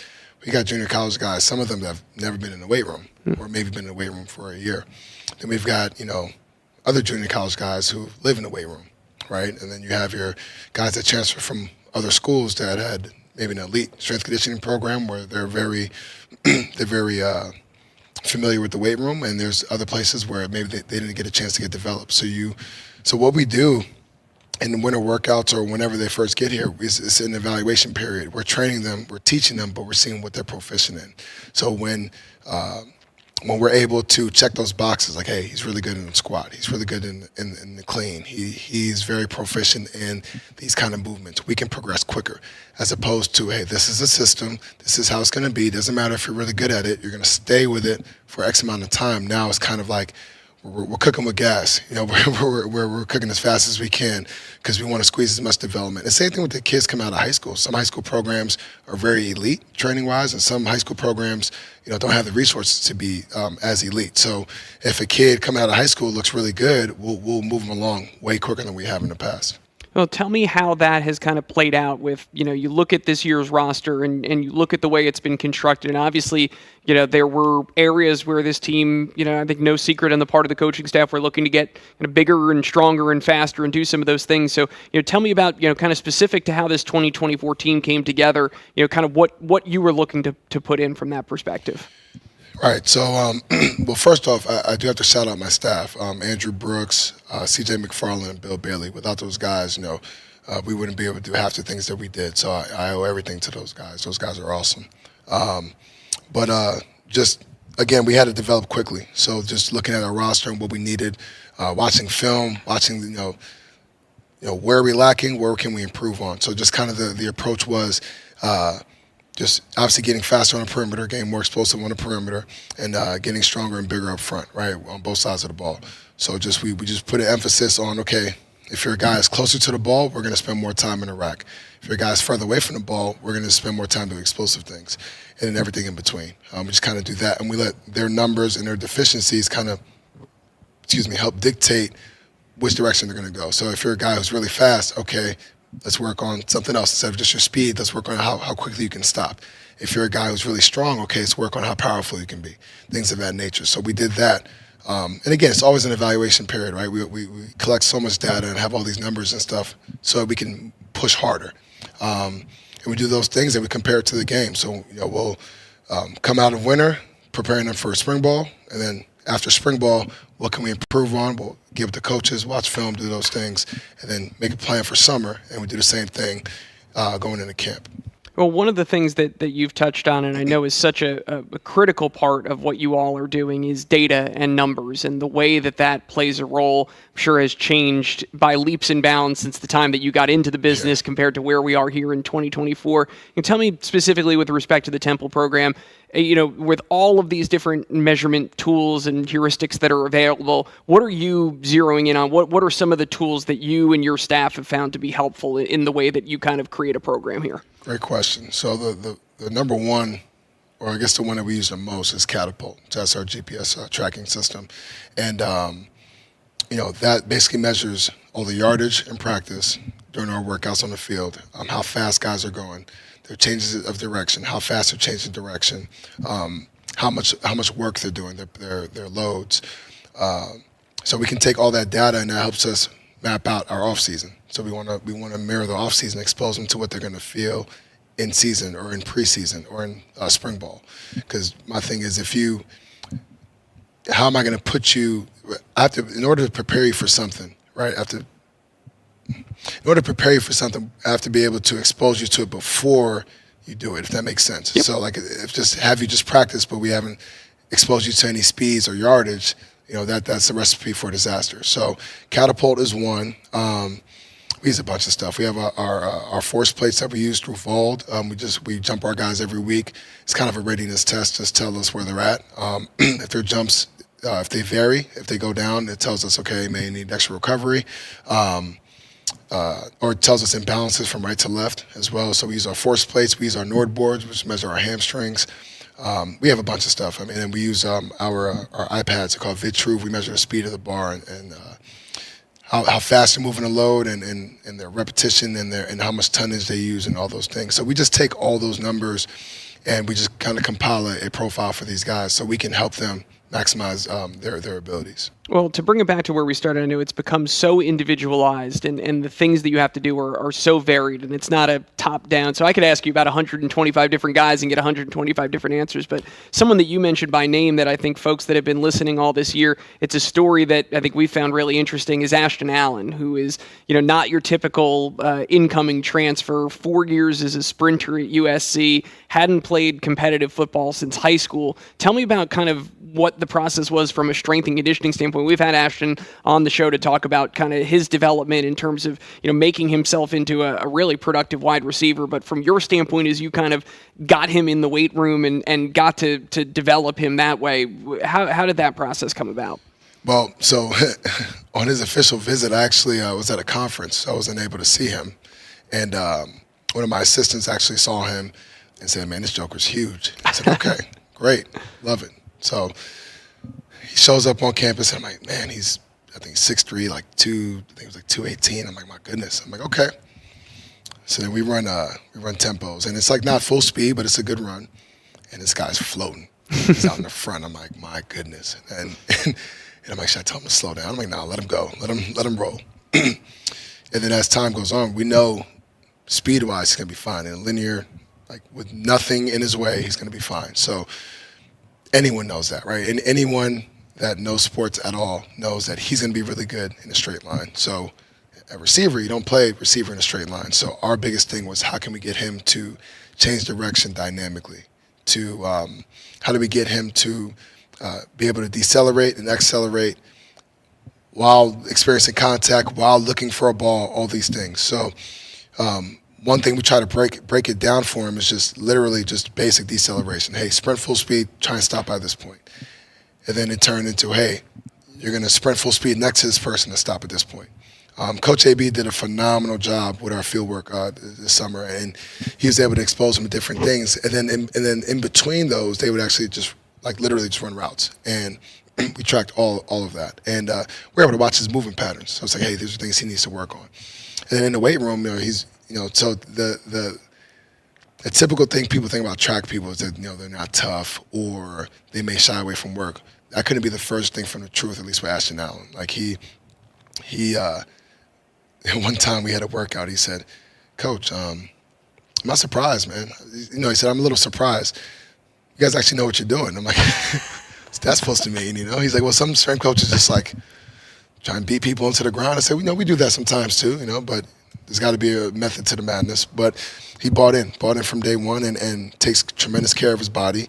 And there was never a time we had to pull him back. We just kept pushing him forward. And we never wanted him to lose his top-end speed. Just, hey, how can you access it while tracking the football or trying to elude a defender and things of that nature. So just trying to expose him to those type of things throughout the summer. And we had a short window, so it was kind of like, hey, let's go. Let's get it going. Yeah, well, clearly, I mean, you look at the results, it's worked on the field, and it's so cool to just hear some of the behind the scenes that goes into making that happen. As we're sitting here, 2 weeks left in the regular season, this is obviously a time where even the healthy guys are banged up, right? Everyone has been through it now. You know, you talk about the off-season conditioning, summer camp, you know, into the rigors of the season. What is your role now in terms of, you know, kind of, again, just trying to maintain as best you can, hitting the home stretch of the year where it's tough for everyone? What is the role now that the program plays in terms of, you know, kind of getting to that finish line at the end of the season in a couple weeks? Yeah, I think the way you said it, just not just getting to the finish line, but pushing forward, always pushing forward. So as far as training-wise, we're going to push forward, and we have a set program. And if you're not banged up, we're going to roll, we're going to go. We want to be able to increase or improve the qualities that we train in the off season. And if we can, try to do that in season. So if we can get a little bit stronger, a little bit more explosive, we're going to try and do that. Now, obviously, the incident rate of injuries is 100%. Like, you're guaranteed to get hurt, whether it's a fingernail or it's something more drastic, right? It's just what it is. So just being able to train around that and to make sure that the guys get the proper things that they need. So from a training standpoint, just making sure that they get the proper dosage of whether it's weight, whether it's jumps, whether it's sprinting, things of that nature. And also make sure the nutrition's on point, and then recovery too. So all this stuff is great, but it means nothing if we don't recover. So we just make sure that the guys are recovering appropriately and getting them ready for the game. So we use all the data that we have that we talked about earlier, and just make sure that those guys are primed and ready to go for Friday, and then obviously the next week for Saturday. Well, you're right. Using the term finish line really is inappropriate when it goes 365, 52 weeks a year, 7 days a week, because you just begin the cycle and it's another off season and back into the weight room. So always appreciate your insight and getting to share something that ordinary folks don't get to see a lot of, but so much goes on there in the program, and just appreciate everything that you and your staff have been able to do. Appreciate you. Thanks for having me. All right, that is Temple head strength and conditioning coach Chris Fenelon joining us here on the Temple Football Halftime Show. We're going to take a break. We'll have plenty more to come from San Antonio when we return. More Temple football after the break. From Van Wagner, this is the Temple Sports Network.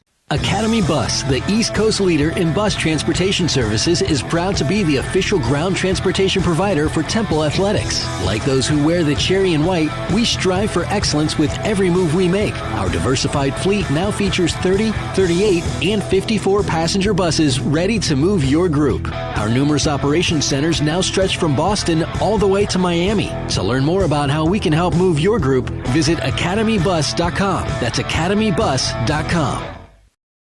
There are so many choices. Visit our website at pfcu.com. We're not here for our profit, here for yours. Insured by NCUA.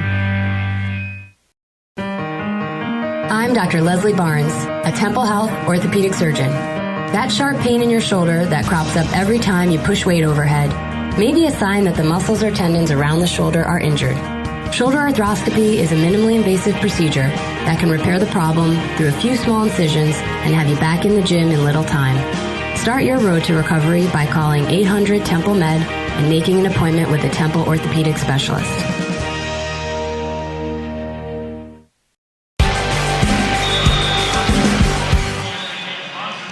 Halftime here in San Antonio, the score UTSA 28, Temple 17. The Roadrunners get the ball first to begin the third quarter. When we come back, Paul Palmer and I have the call of the second half from the Alamo Dome after this.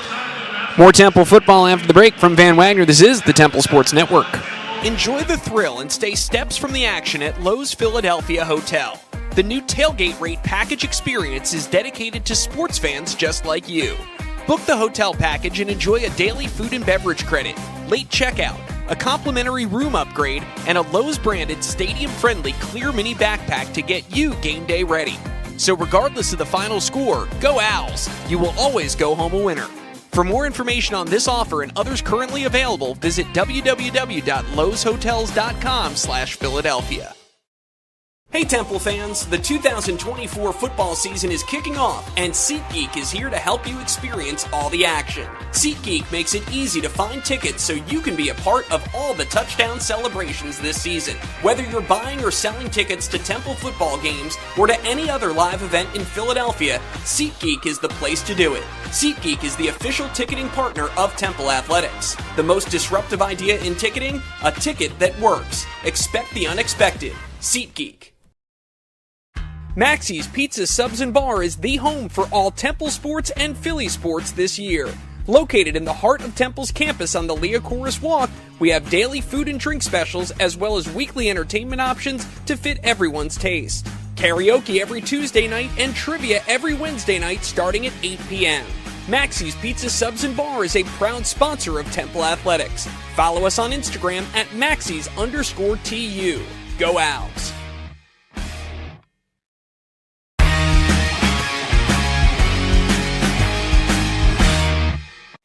Welcome back, ladies and gentlemen. Kevin Kopp, Paul Palmer with you as we get set to begin half number 2 from the Alamo Dome. We are in San Antonio, Texas.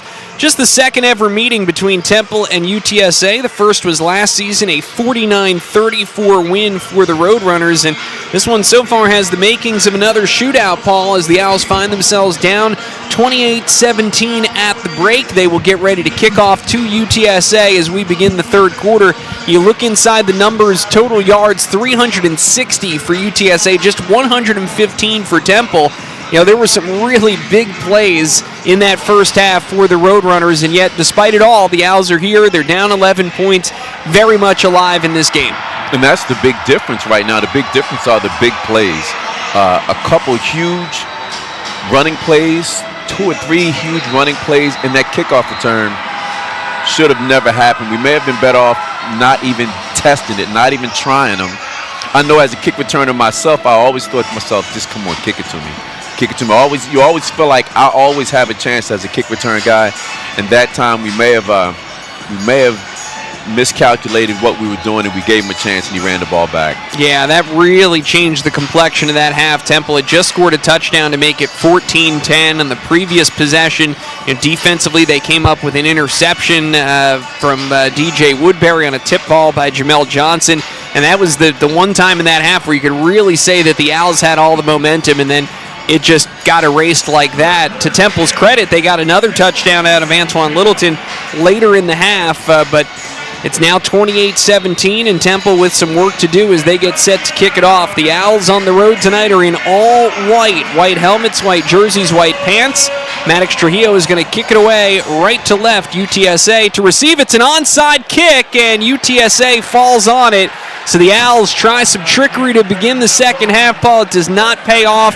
UTSA recovers the surprise onside kick, and they will begin in Temple territory on the first drive of the third quarter. You know what? If you ain't trying to win, then you're trying not to lose. And you know we're in a place where certain chances like that, you got to take some chances here and there to try to get victories. And it didn't work out, and if it had worked out, we'd be saying what a great idea it was. So, no doubt. We're in a position where we have to kind of take chances, and we really don't have anything to lose.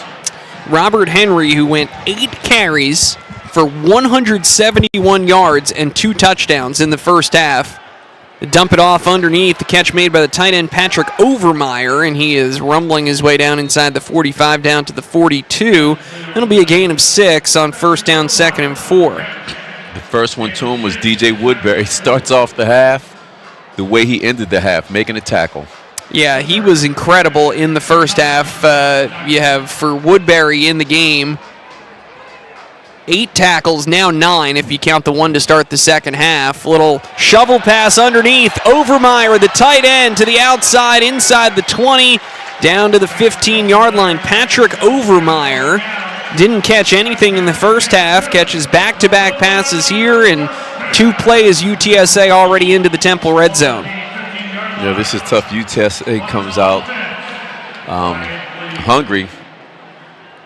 ready to go. We kind of went into the end zone. And this is kind of what we didn't want. We didn't want to have to give them the ball first, give them a chance to score first, and have them coming out of the locker room like they are right now. No, and obviously a calculated gamble on the onside kick. Now a throw to Amador inside the 10, cuts back under the 5, down to the 4-yard line, and that's going to be a first down for UTSA. Goal to go here for the Roadrunners. Yep, and speaking of the onside kick, you know, your first thought process is, oh boy, this is tough, man. We got to come out the locker room and they get the ball for the first possession, and to do an onside kick at that point and have them get the ball with the short field, it's a tough situation to put your defense in, tough situation to put your team in.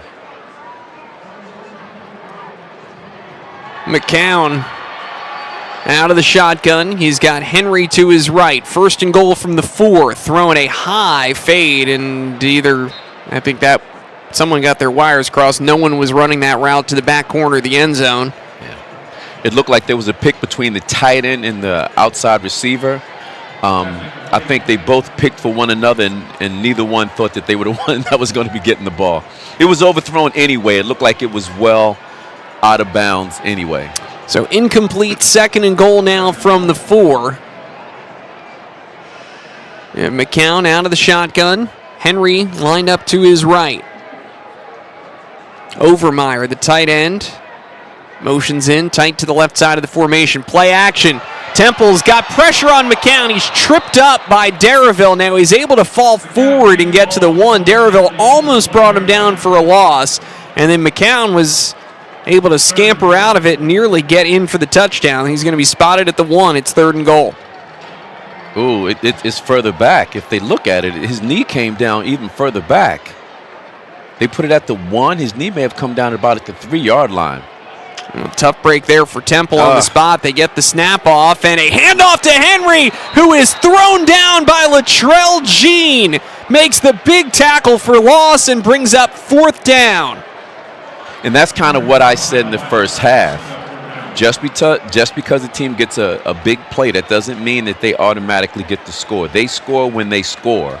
So you keep fighting and you let the chips fall where they may. That time, we kept fighting and the chips fell in our favor. All right, so that is going to bring up a field goal try. They're going to send Chase Allen, the other field goal kicker. Sandell has done most of them this year.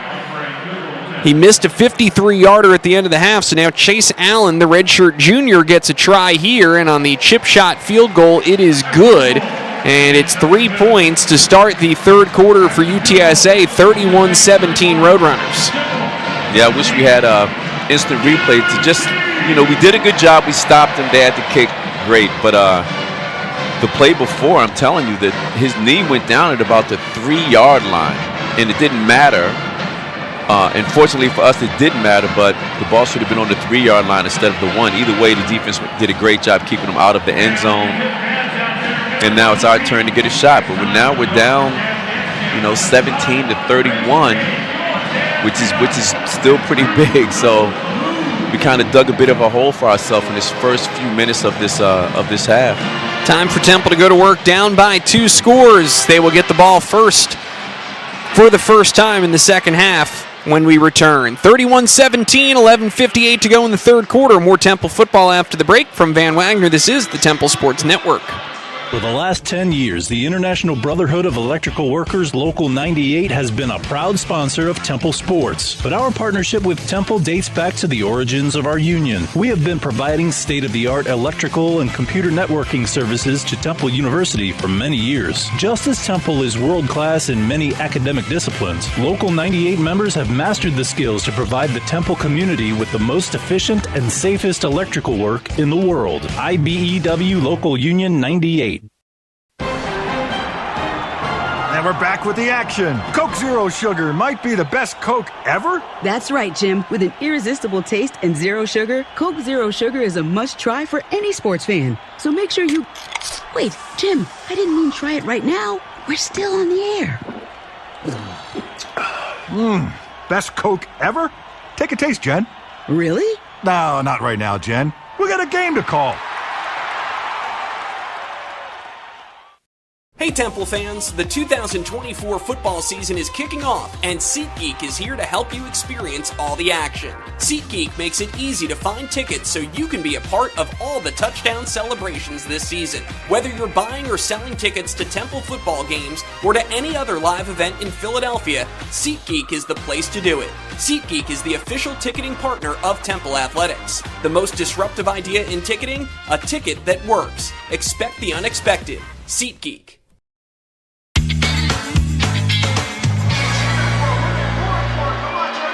Welcome back, ladies and gentlemen. Kevin Kopp, Paul Palmer with you here. Early third quarter, 11:58 left. UTSA recovers the onside kick that Temple attempts to start the second half, and they are able to take the short field and turn it into 3 points. So the Owls set to get the ball for the first time here in the second half. Paul trailing 31-17, and again, with this UTSA offense showing the big playability that they have, Temple's got to be careful not to let them get too far ahead. Yeah, you can't, man. They can score points. They've been scoring a lot of points, especially this latter part of the season. And we haven't proven, even to this point, that we can just go touchdown for touchdown, touchdown for touchdown. And now at this point, we're down 17 to 31. So even going touchdown to touchdown isn't going to give us anything. We have to get it stopped. We might need the special teams to give us a little help, but the offense has got to do better. Owls have forced one turnover tonight. Right now they're going to have to get it done on offense. End-over-end kick, and Stewart will let this one go into the end zone for a touchback, and the Temple offense will begin at the 25. We'll see if they've taken care of, in the passing situations, if they've taken care of the pressure that's pretty much coming right into our quarterback's face. Yeah, and it's giving the quarterback kind of happy feet. He's not hanging around there to see what's going to happen in a couple of seconds. He's getting out of there, and it's causing problems for us on offense. 4 sacks in the first half for a loss of 29 yards, 10 total tackles for loss. Handoff Littleton, stretch play to the outside. Littleton turns it up and gets maybe a yard out to the 26. It'll be 2nd and 9. Littleton was the leading rusher for Temple in the first half. 13 carries for 65 yards and a touchdown. He had runs of 20 and 27 yards. Maybe his best game running the ball, and when you consider the quality of the defense that he's running against too. He just left the field after that carry. He just hopped off the field. It looks like he's going into the tent to get checked out. Terez Worthy comes in at running back for Temple, lined up to the right of Simon. Play action, Simon from his blind side, taken down by Jamari Robinson. What a day Robinson has had. That's going to be his 3rd sack of the ball game. And everything that time, we put a tight end over to the right side to try to slow things down a little bit, and that hasn't helped either.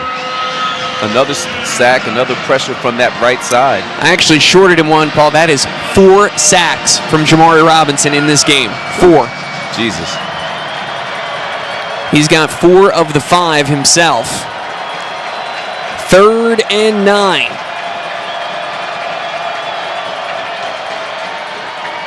Simon hands off to Worthy, to Joquez Smith on the draw play. Smith gets his first carry of the night, and it's a good one, gain of about 7, but it's not enough for Temple. 4th and short, and the expectation is that they will punt it away.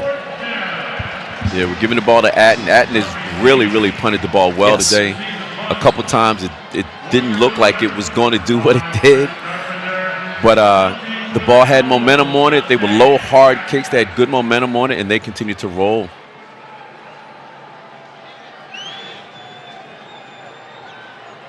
Punts of 62 and 66 yards. He set his new career high twice in the first half. Looking for another one of those little side spinners here. And UTSA does a much better job. Pick that one out of the air and get a small return out to the 30-yard line. So important that they figure out how to play those with Chris Carpenter on the punt return, not wanting to let them hit the turf and roll, and he did a good job there. Yeah, tackle by John Adams. Good job getting downfield. Yeah, John Adams is a really fast kid. A lot faster than people realize. He does a good job on special teams as a gunner getting downfield. Absolutely. First and 10 at the 30-yard line for UTSA. They're wearing their alternate Friday Night Lights uniform. It's an homage to Permian High School. It was in the Friday Night Lights book and then movie. Temple gets to McCown on first down. He is sacked for a loss back inside the 25. The Owls continue to bring the pressure. Elijah Darraville leading the way for Temple. Yeah, Darraville leading the way and got an assist from one of the defensive linemen. Yeah, couldn't get it. Looks like Sekou Chroma was in there as well, number 58. Yes. Yep, Darraville and Chroma will split the sack. Loss of 6, 2nd and 16. Handoff up the middle, and the Owls defense flying around right now. Flying around and pawing at the ball. That ball looked like it was about to slip out. The running back ended up being turned around in the opposite direction. It looked like Darraville was underneath him pulling at the ball. Well, the Owls defense continues to fight here, wanting to give this offense a chance that's only amassed 123 yards tonight. Two-score game, 31-17, 8:45 to go in the third. Third and long for UTSA. Flag thrown at the line of scrimmage. Catch made by Jamel Hardy. Hardy cuts across, has the first down. Flag on the play. And I think this one may be coming back. Legal formation. There you go. Number 77. Offense. 5-yard penalty. Repeat. Third down. We'll take the help. UTSA has hurt themselves all year. They called 77, which isn't a number. I think it's 71 Jalen Garth or 57 Ben Rios, one of those two. Correction, number 71. Well, there you go. It is Jalen Garth. That is his second penalty today, and he was just set up off the line, so an illegal formation. And now this is a gift for Temple, 3rd and 20. I think they may have gotten us with the same call in the first half. Yeah, that happened to Temple twice, and it'll be a conservative handoff here to Brandon High. He'll get some of the penalty yardage back, but that's it. And on 4th and more than 10, UTSA is going to get ready to punt it back to Temple. The defense did a good job that time. A few plays, get off the field, try to get the ball back in the offense's hands. Hopefully the offense can get something going. Like you said, 2 scores, so it's not out of reach. We're kind of still in this thing. We have to figure out a way to manufacture some points. Yeah, this would be the moment right here. Kyle Hogan. Temple bringing pressure on the punt. Hogan gets it away. It's a high wobbling punt, and the fair catch is made by Dante Wright. Good field position for Temple. They're going to get it back at the 39-yard line. Coming on the field. So the Owls defense comes up big. We've got a timeout with 7:37 left in the third quarter. UTSA 31, Temple 17. We'll take a break. More Temple football when we return from Van Wagner. This is the Temple Sports Network. Temple fans, are you looking for something imprinted or embroidered? If so, let Campus Clothes help you get the look. Whether your team is in the corporate office or on the athletic field, Campus Clothes can supply your team with all its needs. Choose from a wide variety of t-shirts, uniforms, fleeces, polo shirts, and jackets. Visit us on the web at campusclothes.com. That's KAMPUSKLOTHES.com. Looking good is the first step to playing well. Campus Clothes. Get the look. Steamfitters Local 420 is a proud 115-year-old labor organization representing 4,500 members in the Delaware Valley. Since 1903, we have been providing Southeastern PA with the safest, most qualified steamfitters, welders, and HVACR technicians. Our members provide services to the petrochemical, healthcare, nuclear, and pharmaceutical fields, in addition to commercial and residential HVACR. If you are in need of the most highly skilled and trained piping professionals, contact Steamfitters Local 420. Please visit our website at lu420.com. Today.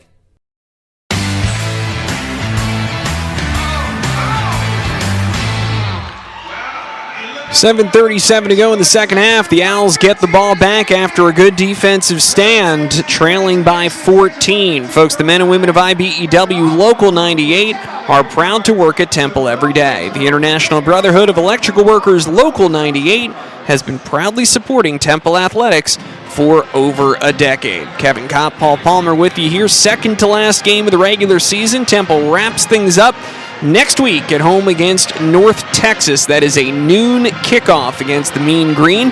Paul and I will have the pregame for you beginning at 11:30 a.m. Eastern Time, and then kickoff at 12 noon. It'll be a doubleheader here on the Temple Sports Network, alsports.com/listen. We'll have Temple football against North Texas, and then Temple men's basketball right up the road at LaSalle at 4 o'clock p.m. And my crew will be at the link bright and early. I was going to say, that means parking lots are at 7 a.m., so we got a kegs and eggs situation going there on Saturday. God. They're gonna be calling each other and talking about who's there, and I'm going to be responding, I'm still asleep. And they know it. If they're listening, they know I'm always saying, come on, man, I'm still asleep. You know? They don't care. They just keep talking about what they're bringing and what time they're going to be there and the parking and all that. And it just ends up waking me up, and I get up and get in the shower, and I try to get myself there as soon as possible. 7 a.m. on the Saturday after Thanksgiving. That is for the true diehards, which that crew is. We know that. We'll see him again at the Cherry and White game. 1st and 10. Simon steps up into the pocket, taking a shot. Has Wright with a step. It's caught at the 20. Wright, 10 to the corner of the end zone. He's in. Dante Wright. I'm telling you, man. I just watched him on the big screen. He's walking back with the ball, and one of their players slapped the ball out of his hand. He's such a good receiver, man. I'm telling you, you wonder if a real opportunity will come for him to play on Sundays. I'm sure he'll get an opportunity, but sometimes just being there is not an opportunity. If he finds himself in the right situation with a position coach that likes him or a coach that likes him, he could hang around in the NFL for a while. He's a good slot receiver. He's going to get open. He's going to catch the ball. I can't think of many times where he's even, not caught a ball where he's gotten his hands on. He has good speed. He can return kicks as well. Yeah. Good receiver, man. Wow, what a very, very pleasant surprise he's been since being here. 61-yard touchdown pass from Evan Simon to Dante Wright. Extra point coming here from Trujillo. It is good. Well, I mean, Paul, everything you said about Dante Wright, I agree with every word. I think the other thing that you got to mention on that, Evan Simon threw a great ball as well, because that hit him perfectly in stride. He did not, if he has to hold up at all, no. I mean, he had one step on his defender, but that was it, and it hit him in stride, and then Wright was able to angle that run perfectly to the outside. I mean, that was a real thing of beauty between those two. It is Wright's second touchdown reception of the day, and how about this? The Owls are down 31-24 despite giving up a 97-yard kickoff return, a 75-yard run to the quarterback, and a 40-yard run to the running back, all for touchdowns. Here they are down 7 points midway through the third. We'll still in it, and I said, if we can just manage to give our quarterback some time, I mean, listen, our quarterback's not going to completely light you up just throwing the ball, but just give him some time to see his receivers and get the ball loose. Huge difference. Yes, it's a very big difference. Dante Wright, 4 catches, 120 yards, and 2 touchdowns. It's another pop-up kick. They're going to force that fair catch to the up man, and UTSA will start at the 25. Well, Temple should be flying around right now. They just had a great defensive sequence. They hit a 61-yard touchdown on the first play of the last drive. Simon to Dante Wright. Here you go, a chance to get the ball back and maybe try to tie this game late in the third. And I think that was what they're doing now with the kickoffs is very smart. As soon as the ball gets hit, the young man in that position for the road runners immediately calls a fair catch. He doesn't even look at it to see what it looks like to see if he can gain yardage. He just calls a fair catch, and that's good. It's better than having the ball ran back for a 90-something yard touchdown. Handoff, Robert Henry cuts it back to the left side and still plowing forward. Finally, forward progress stopped up at the 28. That is a 3-yard gain, 2nd and 7. Good job, and probably the first person to the running back was probably DJ Woodbury again. I know he was in the mix. He has been outstanding. It is a matter of when, not if, he gets to double-digit tackles again tonight. 2nd and 7. McCown drops, pressure coming, steps up into the pocket. He's got an opening. Woodbury there to force him into a slide just shy of the line to gain. But McCann, well, now they're going to give it to him. First down out to the 35. Wow.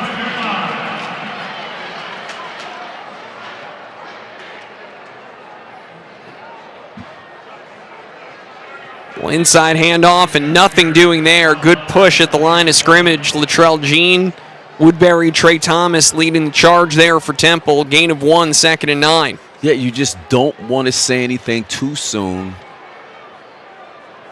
because all of a sudden they pop a gap. Yeah. Before you know it, they're in the secondary and they're running. You don't want to say anything too soon. No, they're explosive, but then in the kind of Temple has held them in check. McCown dumps it off underneath, and Woodbury, a rare missed tackle. Good yards after the catch by Donnell. He was going to be wrapped up for a loss and turned it into about a 5 or 6 yard gain. Meanwhile, a player down in the backfield. That is Demerick Morris for Temple. DJ did a really good job, man. He got to the back, probably 2 or 3 yards in the backfield. Yeah. And he just wasn't quite close enough to get his body completely to him, and he slid off of the runner. Timeout on the field. That is a real rarity for Woodbury to get in a situation like that. He's had a couple of tackles for loss tonight, just couldn't bring that one in. With Morris down, we're going to take a timeout.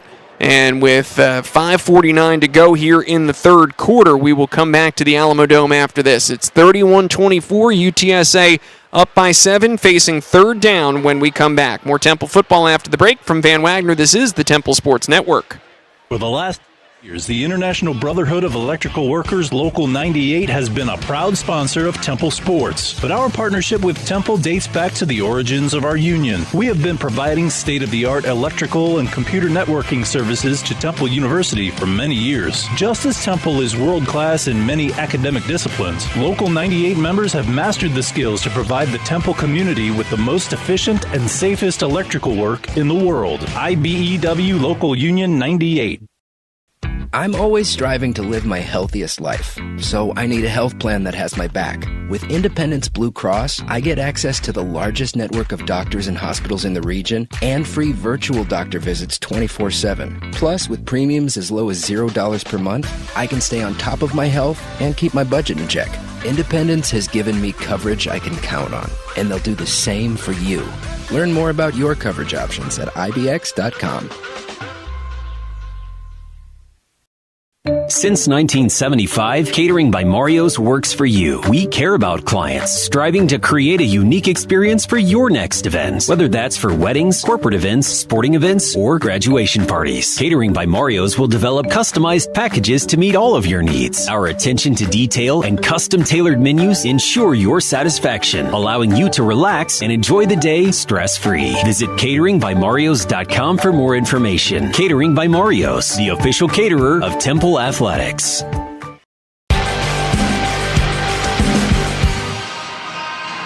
5:49 to go in the third quarter. Demerick Morris, the injured player for Temple, was able to walk over toward the Temple bench under his own power, and we'll keep you updated on his status as he goes into the medical tent. Folks, NovaCare is proud to be your hometown physical therapy provider and partner to the Temple Owls. Experience the power of physical therapy with NovaCare Rehabilitation today. All right, when play resumes here, UTSA is going to be facing third down and 4 from the 41-yard line as the Owls look for a stop. And, Paul, this one is extremely significant as the Owls can try to get the ball back in a one-score game, down 31-24. The last play for Temple offensively, they hit a 61-yard touchdown bomb from Evan Simon to Dante Wright. So here we go. The Owls have a chance to get a stop and try to get this ball back. The defense is doing a good job here. The defense is doing a good job getting the ball back in the offense's hand. Last time they did a good job, and we went down and we got points. This time we're on the verge of getting the ball out of their hand and back in our hand, and possibly scoring more points. It's a one-score game right now. And who would have thought that we'd be in this situation? It's a lot of time, though, Kevin. It's pretty much 6 minutes in the third quarter and a whole another quarter ahead of us. But as of now, we're winning this quarter. You know, I feel safe saying that. We're doing a good job. All right, here we go. Temple looking for a third down stop. It is 3rd and 4. McCown out of the shotgun. Bryson Donnell is the running back. McCown looking to throw. The ball is batted at the line of scrimmage, and it is incomplete. Khalil Podier got his hand up and breaks up the pass.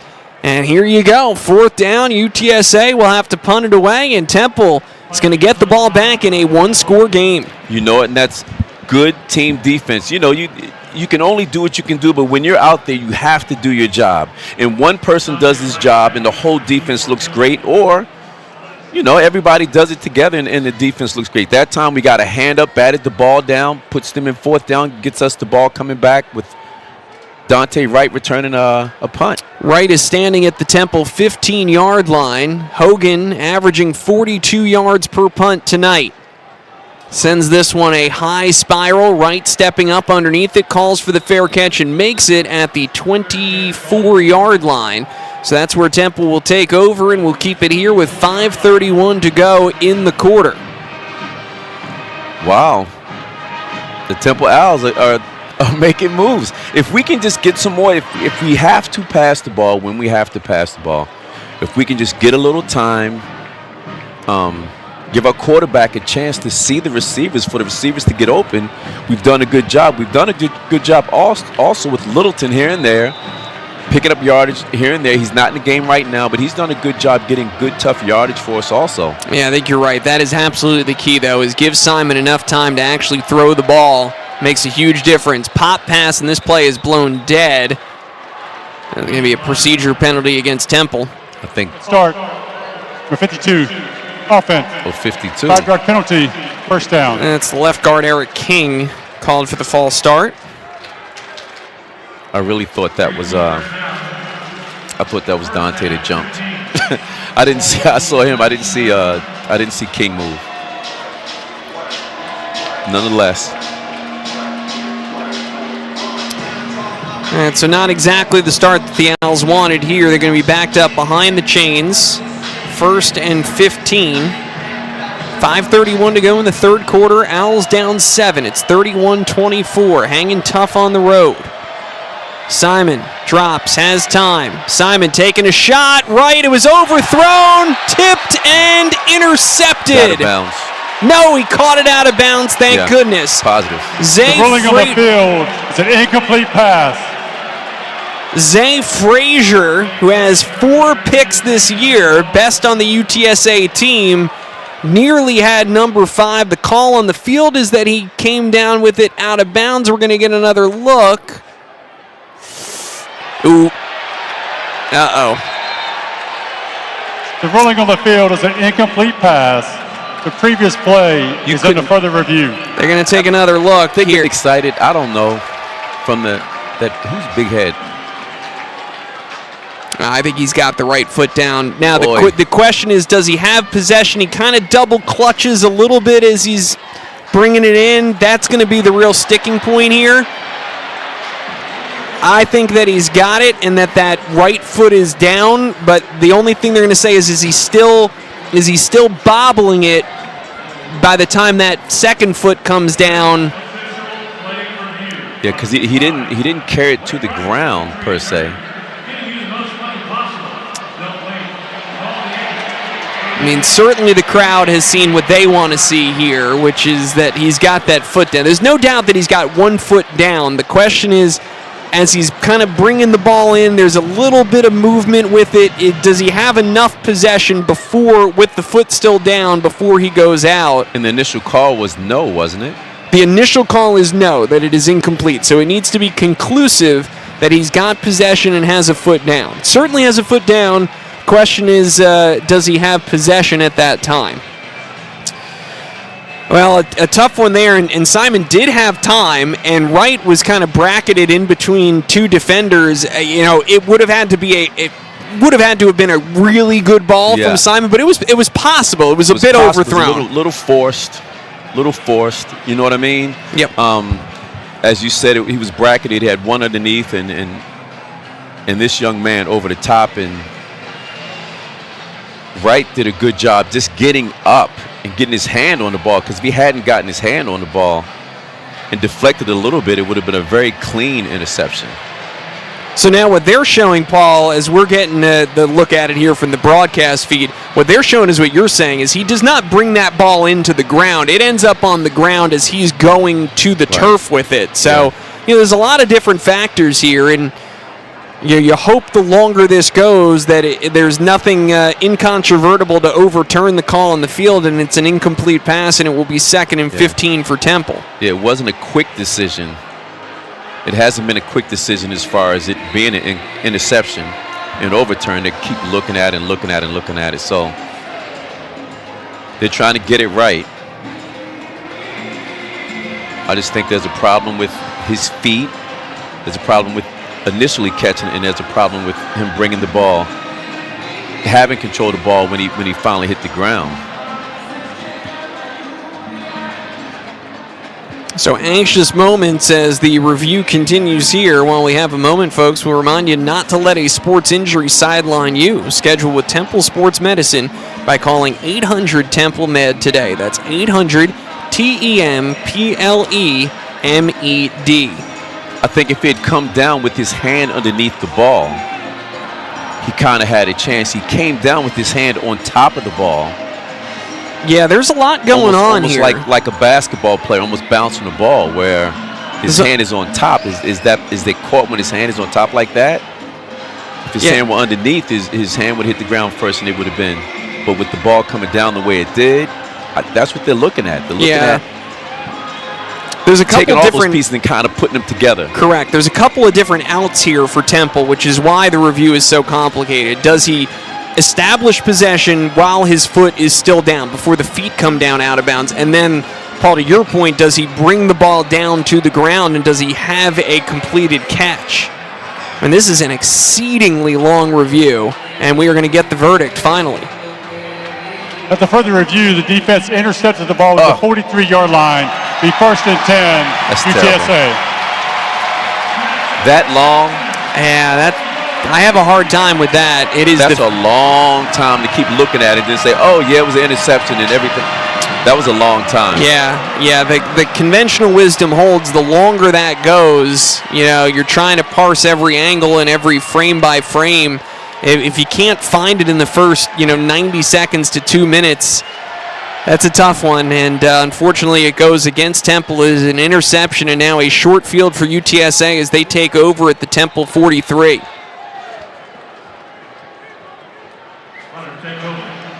Yeah, tough call.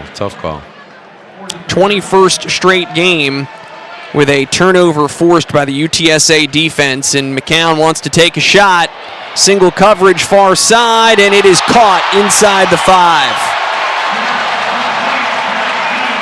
And listen to me, that is textbook football. When you get a turnover like that, when you get a turnover and you have some room to play and it's in the other team's territory or near the 50-yard line, you take a shot. And that's just textbook football. Thrown to the back corner of the end zone, and the catch made by Willie McCoy. Reeled it inside the 5 and then gets the touchdown grab to go with it. His 4th of the season. UTSA has the answer, as they have seemed to every time tonight. It's 37-24, extra point coming. And now here we are with it was a good play. Ran a fade route, back shoulder fade. Our defensive back never really got his head around, never got his hand on the ball or anything. It was just a really good throw by the quarterback. And once again, it's the big plays, Paul, after the interception. They air it out, 40-yard reception. I mean, you've had the number of plays 40 yards or longer tonight. I think it's up to 5 or 6. Yeah, big plays. In big plays, they kill you so much. One, they're demoralizing, but they're so quick. And there's so many points they're scoring so many points in such a short amount of time. When you have a big play, it just kind of beats you up. I mean, you play great defense, and then you get stung by simply a great play or a big play by your opposition. I mean, Temple, Paul, despite being down 38-24 in this game, they've outpossessed UTSA. I mean, it's all those quick strikes. Temple's held the ball for about a minute and a half longer tonight, and they're down 2 scores. Yeah, because they've had big scores, and in the past it was busted assignments here. Busted assignments in the passing game. Here it's just there's times that they're just kind of getting the break, so they're better than us at a point here or there, and they're scoring touchdowns, and they're getting the big plays.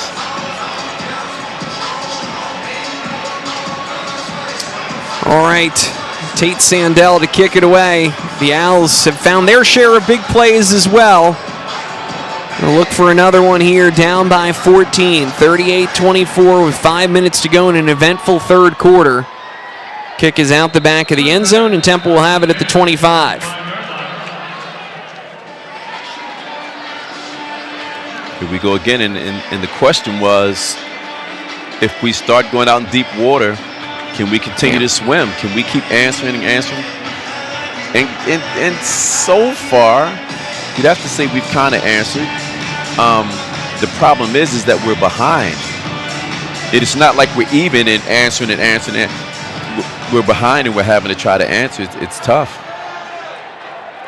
Yeah, there's very, very little margin for error right now for the Temple offense on any drive. Handoff, Therese Worthy bouncing it to the outside, trying to find the edge, and he is pushed out of bounds by Elliott Davison.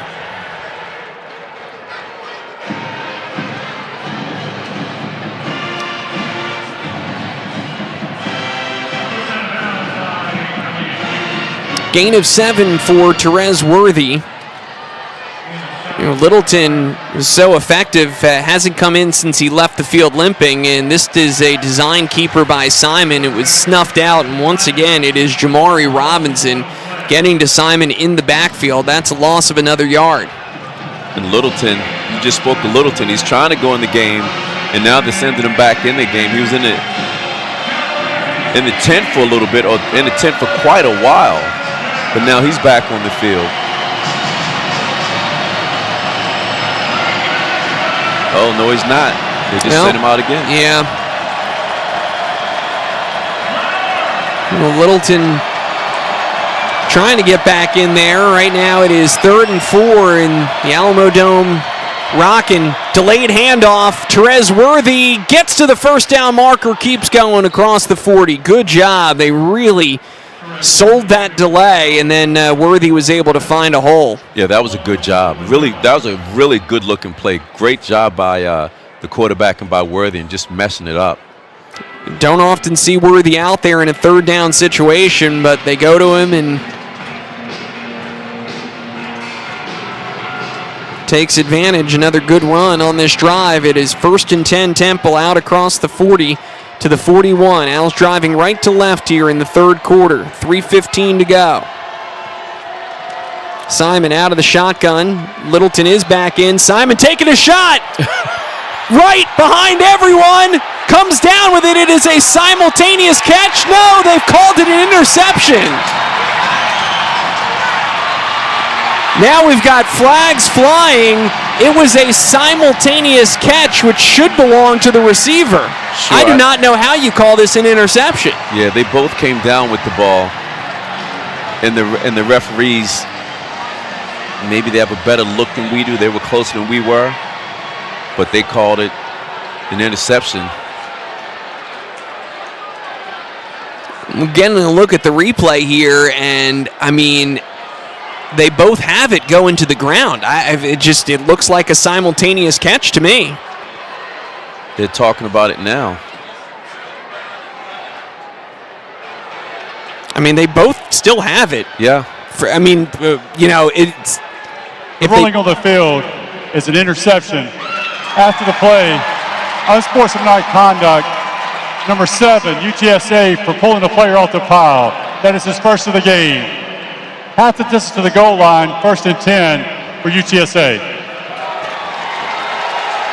Now, I imagine this play will also be under review. Yeah, they have to take a look at it. I have no faith that it's going to break in our favor, though.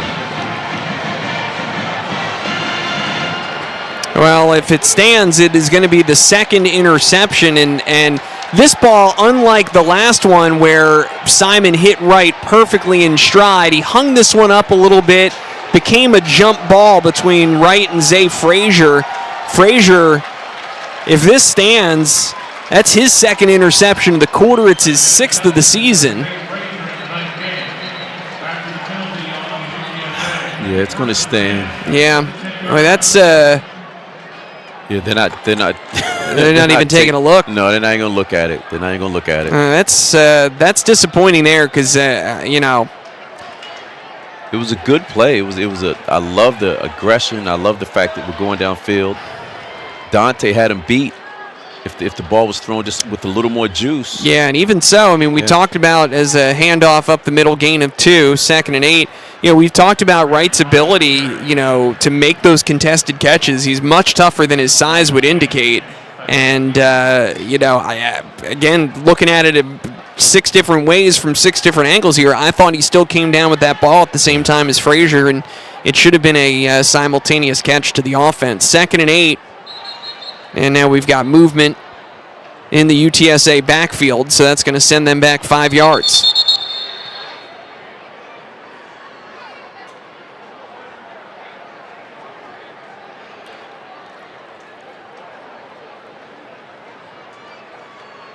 And there's still a lot of time on the clock. We have a whole quarter in front of us. We have about 2.5 minutes here in the third. And still another quarter in front of us. Number 57, offense. 5-yard penalty, 2nd down.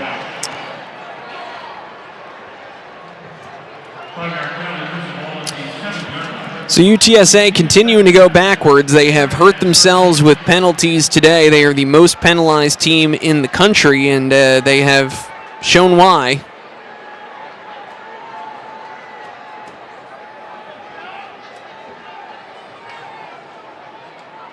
Pitch to the near side of the field, and a tight window. Sekou Chroma coming over to make the tackle at the 6-yard line. No gain, and it will be 3rd and long. And this is where it gets tricky. We have them pinned. We just cannot give a big play. Even a big play just to get the 1st down, we cannot give a big play. Oh, this is your moment right here. 2-score game to get it back on 3rd and long, bringing pressure on McCown. It is tipped, and did Andreas Keaton come up with it? He did! Give it to us. I was going to say. Intercepted the 2nd time today, and the Owls are going to take over inside the UTSA 25. And I was about to say, what's taking so long on this interception to call it? Yeah. We kind of hesitated, you know, the one with both of them catching the ball at the same time. They made the call immediately. Here, it's like, come on, make the call, give us the ball, and let us go. Great job. He did a good job. Yeah, that was tough because he basically had to pick it right off of the turf. He had to kind of come in. Yeah. Yep. It was a better catch than that interception. Yeah. His hands are underneath the ball, his elbows. He got his elbows on the ground before the back of his hands hit the ground. This has been a wild 3rd quarter. Yes, wild. Good football, really good football. 38-24. Owls still down 14, but now they get the ball back on a short field. It's the team's trade interceptions. Andreas Keaton with the pick. It is his 1st interception as a Temple Owl. And now Temple with a short field, driving right to left from the UTSA 25.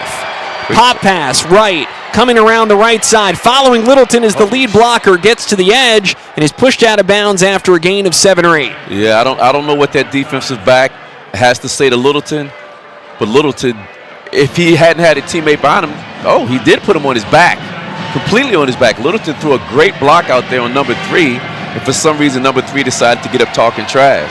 Would not be my first course of action against Littleton, who gets the handoff here, running tough inside, down inside the 15. It's a 1st down for Temple at the 13-yard line. Antoine Littleton, good to have him back, and now we've got a player down for UTSA in the backfield. And is going to be number 98, Jamian Buxton, the nose guard. Sophomore out of New Orleans, Louisiana.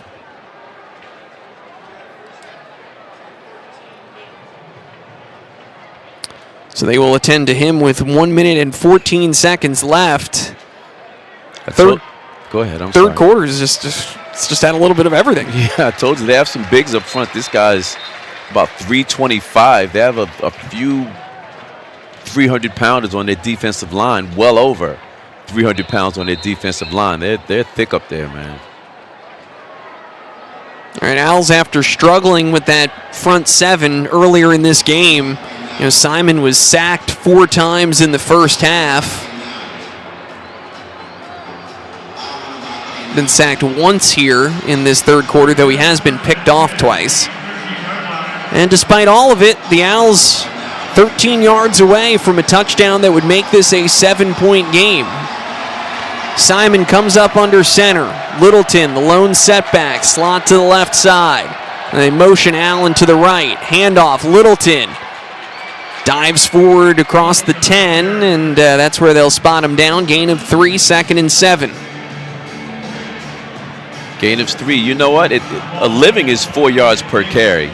If you can get 3 yards and get another 3 yards where you're like 3rd and 4, and in a situation like this, or on 3rd down, get another 3 yards. Now you're 4th and 1. So you got, Littleton is out of the game.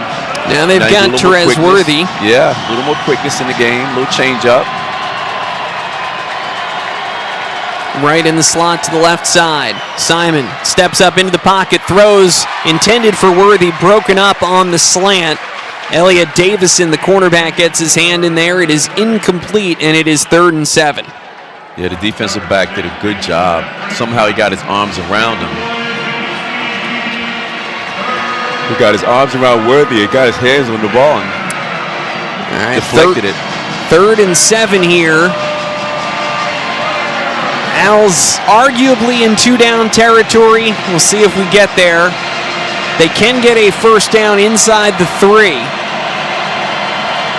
Alamo Dome rocking. Simon out of the shotgun. Handoff, and Littleton is swallowed up. He goes backwards by 4 yards. UTSA brought the house. And that's how we're going to go to the fourth quarter. Just an inside zone read. But it's into the third quarter. Just an inside zone read. We needed something a little more, obviously something a little more productive. We went with the inside zone read, and we got nothing. Got negative yardage, actually. Well, the first indication from Temple was that they are going to send Trujillo out, which I think is the right call to take it down to 11, because that gets you a field goal and a touchdown and a 2-point conversion going into the fourth quarter. So we will find out Temple's decision on 4th and long from close field goal range when we begin quarter number 4 here at the Alamo Dome. It's been a good one in San Antonio. UTSA 38, Temple 24, looking to get points on the board when we return. More Temple football after the break from Van Wagner. This is the Temple Sports Network. There are so many choices when it comes to selecting the right financial institution. Start with the Philadelphia Federal Credit Union. We're right here in your city. We're also the official credit union of Temple University, and anyone who lives, works, worships, or studies in Philadelphia can open an account. We're member-owned and offer all the services you're looking for, like mobile banking and free ATM withdrawals. Visit our website at pfcu.com. We're not here for our profit, here for yours. Insured by NCUA. Steamfitters Local 420 is a proud 115-year-old labor organization representing 4,500 members in the Delaware Valley. Since 1903, we have been providing Southeastern PA with the safest, most qualified steamfitters, welders, and HVACR technicians. Our members provide services to the petrochemical, healthcare, nuclear, and pharmaceutical fields, in addition to commercial and residential HVACR. If you are in need of the most highly skilled and trained piping professionals, contact Steamfitters Local 420. Please visit our website at lu420.com. And we're back with the action. Coke Zero Sugar might be the best Coke ever. That's right, Jim. With an irresistible taste and zero sugar, Coke Zero Sugar is a must-try for any sports fan. So make sure you... Wait, Jim, I didn't mean try it right now. We're still on the air. Best Coke ever? Take a taste, Jen. Really? No, not right now, Jen. We got a game to call.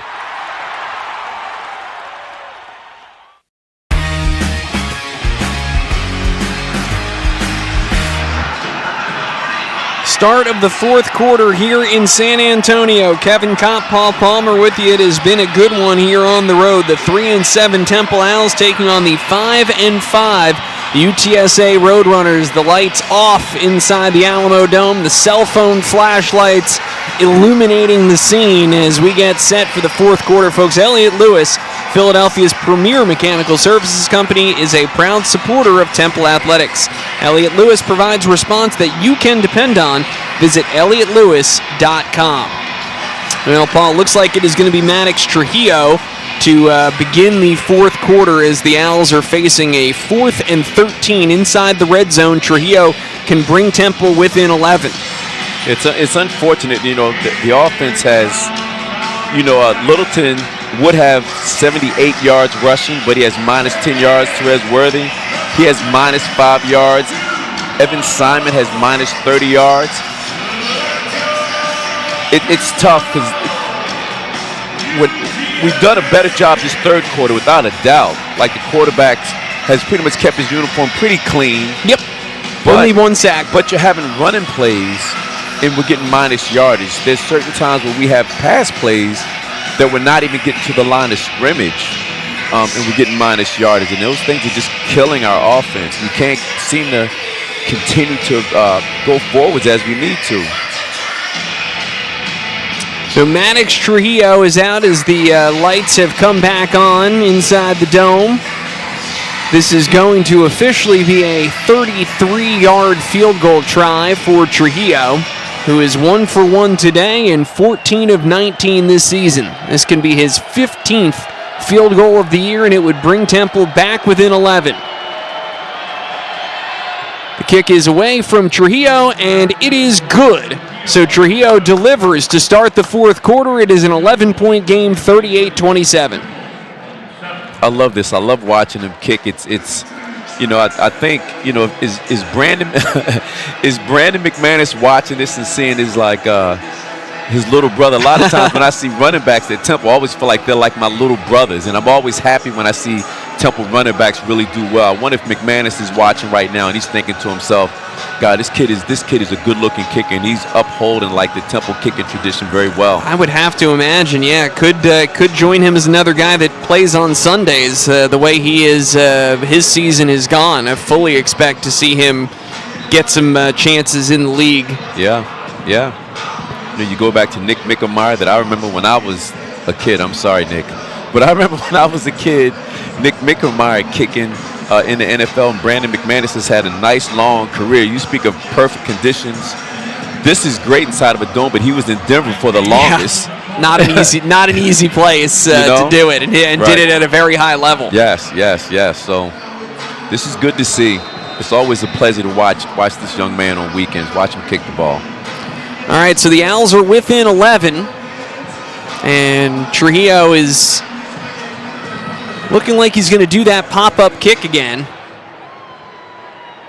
This is what Temple's been doing, and this time UTSA ready for it. They're going to set up a return out across the 25 to the outside. John Adams with a good tackle out there at the 30. Nice job by John Adams to recover. UTSA was ready for that. They set up the return and got an effective one. Adams stopped it from becoming deadly. Yeah, John Adams did a great job. When you're the contained guy, you got to understand, man, that if you let that person get outside of you, and this goes for defensive players also, cornerbacks a lot of times, when you let that guy get outside of you and you're containing, very, very bad things happen. And he did a great job just simply doing his job as a containment, made the tackle all by himself. 1st and 10, UTSA at the 30. Imperative that Temple stops them the rest of this quarter, and they need to find 11 points the rest of the way. End around, near side, and bouncing off of a tackler. That was Richardson that came up and tried to make the hit for Temple, and the runner just bounced right off him. Good to see Richardson pop back up. That was a little scary. Yeah, that was a good collision. Well, and the receiver, his mouthpiece wasn't even in his mouth. It was a timeout for an injury to the defense, number 13. He had to stop for one play. Yeah. Take him to the sideline, get him looked at. Yeah, that's best. Yeah. That was Mekhi Anderson, the wide receiver. His first touch of the night.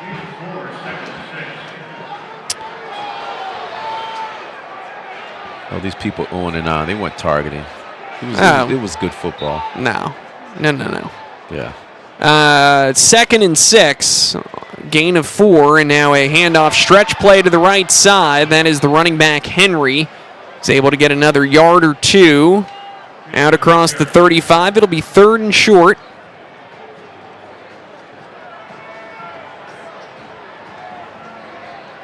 And here we are. I'm starting to hate these 3rd downs. They keep making me nervous.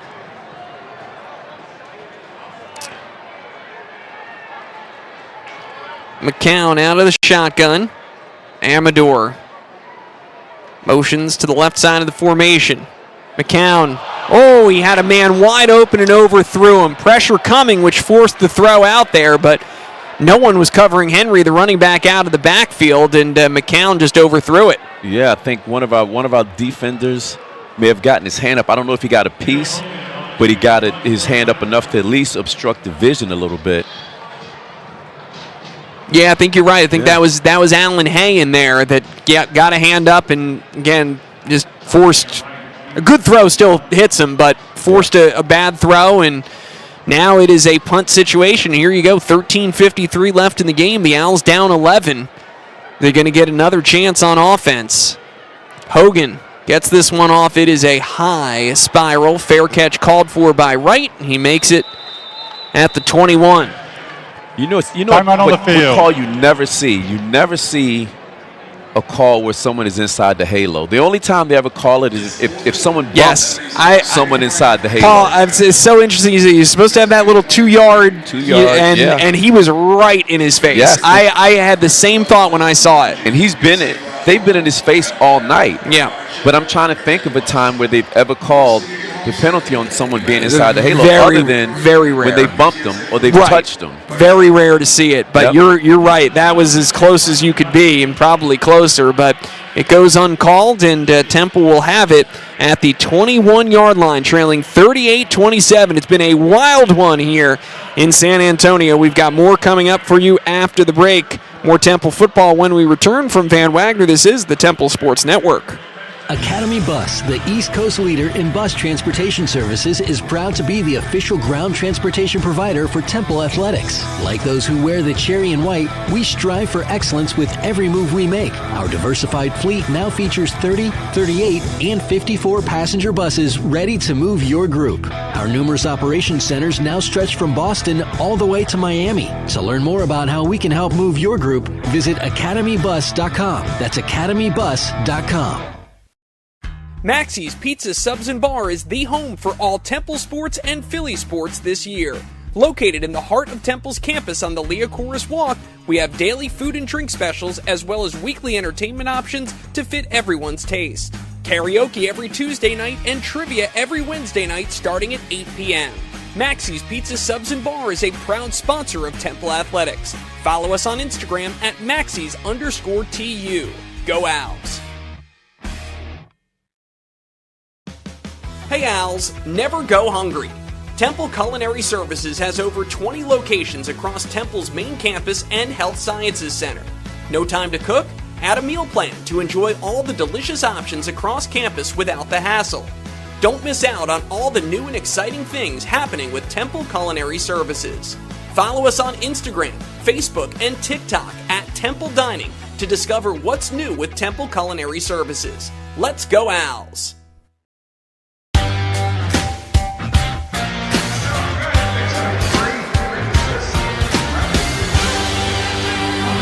Welcome back, ladies and gentlemen. Kevin Kopp, Paul Palmer with you with 13:45 to go. It's been a good one, 38-27, UTSA in the lead. And Owls getting the ball back at their own 21-yard line. Folks, Catering by Mario's needs to be your next call for all of your events, weddings, social and corporate gatherings, and large events. Call 267-234-7905. Catering by Mario's, the preferred caterer of Temple Athletics. All right, big drive here for Temple. They are all big right now. The defense did its part, got the stop, forced the punt. Now the Owls, who have took some shots in the third quarter, they gave up 2 interceptions. lived to tell the tale, and here they are down 11. Evan Simon going back to work. He's out of the shotgun with Terez Worthy at running back. Worthy gets it, cuts it back to the right. Simon lays a good block. Worthy trying to get to the outside, and he is taken down. A lot of work, and it's going to be no gain, 2nd and 10. Nope, check that. It is a gain of about 2, 2nd and 8. That was all on him. There was no place to go. He changed direction and came to the opposite side of the field. Swing pass, Worthy on the left side looking for some help from the blockers and gets it. Worthy slips his way across the first down line to gain. Nice job. Just a nice determined run. Just absolutely just determined to get the yardage that he has to get and make something happen. And he's gotten better and better as the year is going on as well. Really gotten better and better.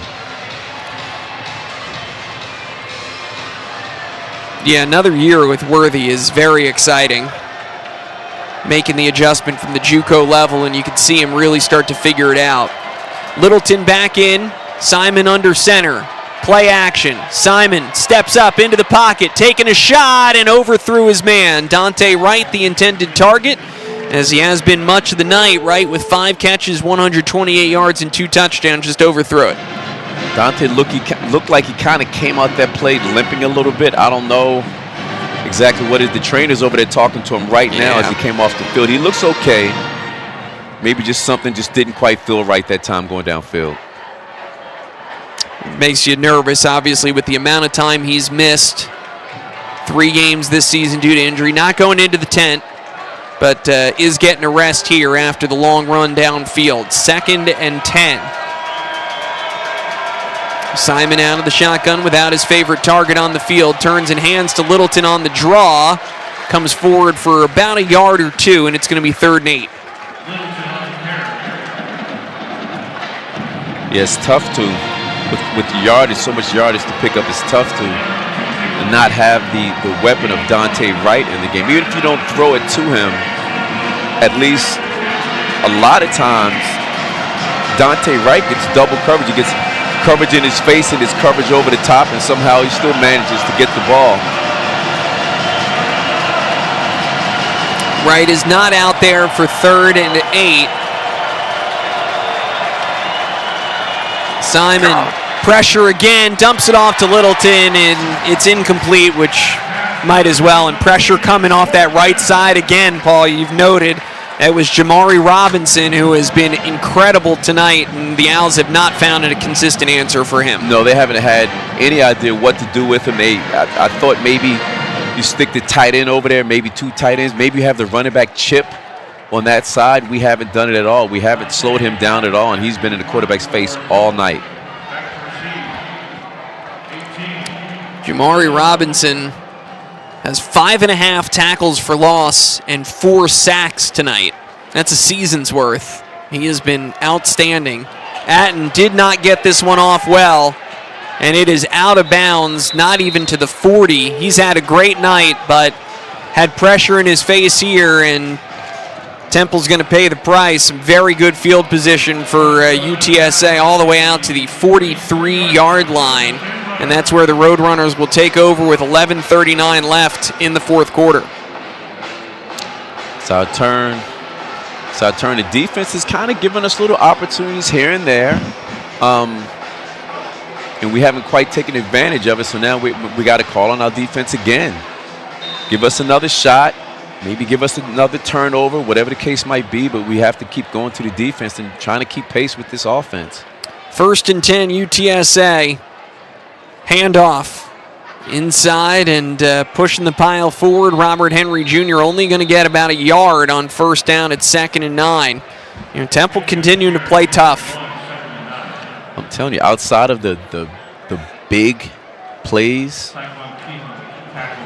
haven't played horribly. If you eliminate those plays, unfortunately, you just simply can't eliminate. You can't erase them. No, but if we could have eliminated those big plays, it'd be quite a bit of a different game. Yeah, even just a couple of them. There's been 4.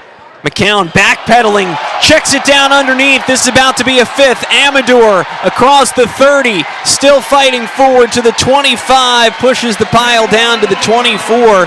Pressure coming on McCown. He avoided it, slipped it underneath into Amador, and he takes off and runs. Yeah, that was a slick little throw, man. He threw it almost. He almost threw it underhand. Yeah.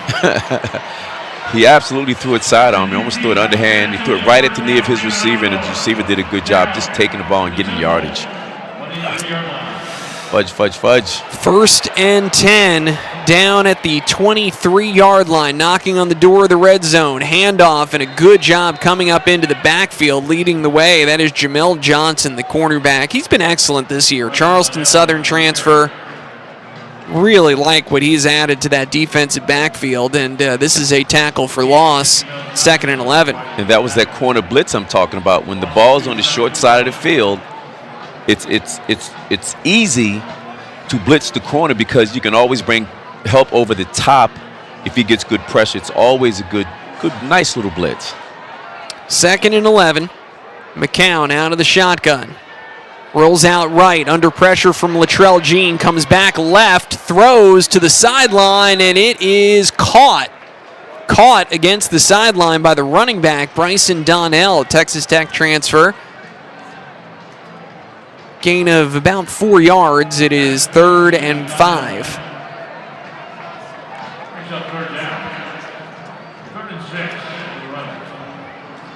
UTSA starting to slow things down just a hair here as we approach the 9-minute mark, 2-score game. Now, field goal doesn't do a whole heck of a lot for UTSA. Keeps it a 2-score game. Touchdown, make it a 3-score contest.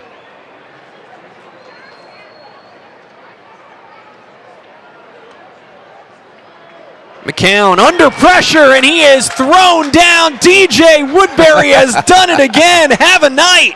Single-digit DJ Woodbury is balling out tonight. Anytime you needed a big play, he's giving it to you. Anytime you needed a big tackle, he's giving it to you. 3rd down, passing situations, be it short yardage play, whatever it might be, DJ Woodbury has done almost everything tonight for the defense. Well, and remember in overtime last week against FAU, those back-to-back sacks that eventually forced FAU into a missed field goal. Now you've moved them back into a long field goal try here. 48-yarder on the way, and it is good. Tate Sandell, who missed from 53 earlier, knocks that one through. Temple is very upset that the snap wasn't held for them to get their sub out there. On the defense. One of the 11 players on the field. Oh. Penalties declined. All right. Well, good. UTSA is just going to take the points. They make it a 14-point game once again. It's 41-27. On the field goal try. So Temple still within 2 scores, 8:19 to go, but work to be done and work to be done quickly when we come back on the other side of this break. The Owls getting the ball down 41-27, 8:19 left. More Temple football after this from Van Wagner. This is the Temple Sports Network. Visit our website at pfcu.com. We're not here for our profit, here for yours. Insured by NCUA. Hey Temple fans, the 2024 football season is kicking off, and SeatGeek is here to help you experience all the action. SeatGeek makes it easy to find tickets so you can be a part of all the touchdown celebrations this season. Whether you're buying or selling tickets to Temple football games or to any other live event in Philadelphia, SeatGeek is the place to do it. SeatGeek is the official ticketing partner of Temple Athletics. The most disruptive idea in ticketing? A ticket that works. Expect the unexpected. SeatGeek. I'm Dr. Vishal Saxena, a Temple Health orthopedic surgeon and one of the team physicians for the Owls. Knee cartilage injuries are some of the most challenging to treat. If not addressed properly, these injuries can gradually worsen and greatly limit your daily activity. Physical therapy and injections may help manage the pain, but because cartilage can't repair itself, surgery may be needed to fully correct the problem. Start your road to recovery by calling 800 Temple Med and making an appointment with a Temple orthopedic specialist.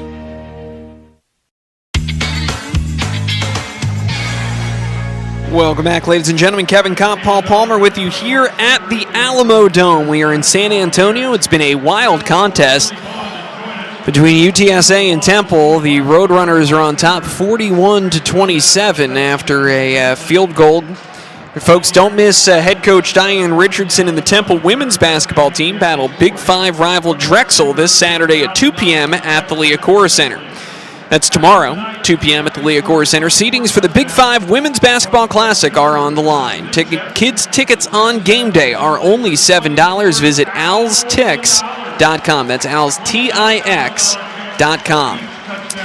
All right, Paul. Well, we know what needs to be done right now. Temple is down 14 points. They need 2 touchdowns. They need them in the next 8 minutes and 19 seconds. And importantly, in between those two, they're going to need a stop as well. You know, and just a little while ago, I was saying, there's, 3-4 minutes left in the third quarter and the whole fourth quarter in front of us. And now all of a sudden we're down to like 8 minutes left in the game. As Yogi Berra once said, it gets late early around here. It sure is. It sure is. But we have to, we can slow things down for ourselves by scoring points. Get some points here, kind of fight our way back and kind of take it from there. Unfortunately, this young man has probably kicked 50 balls into the end zone, 55 balls in a row into the end zone. So we're probably not even going to get a chance to get a return here. We're going to have to go 75 yards. Kickoff from Sandell is indeed out the back of the end zone, so he will add another touchback to his total.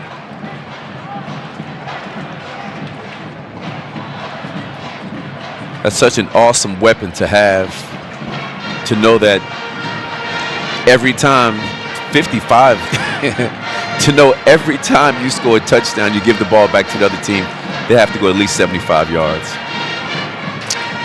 Well, that is the task right now for Temple. They're starting at their 25, driving left to right here in the fourth quarter. And Paul Dante Wright is back on the field, which is good to see. He came off after that incomplete pass. Looked like he might have pulled up a little bit.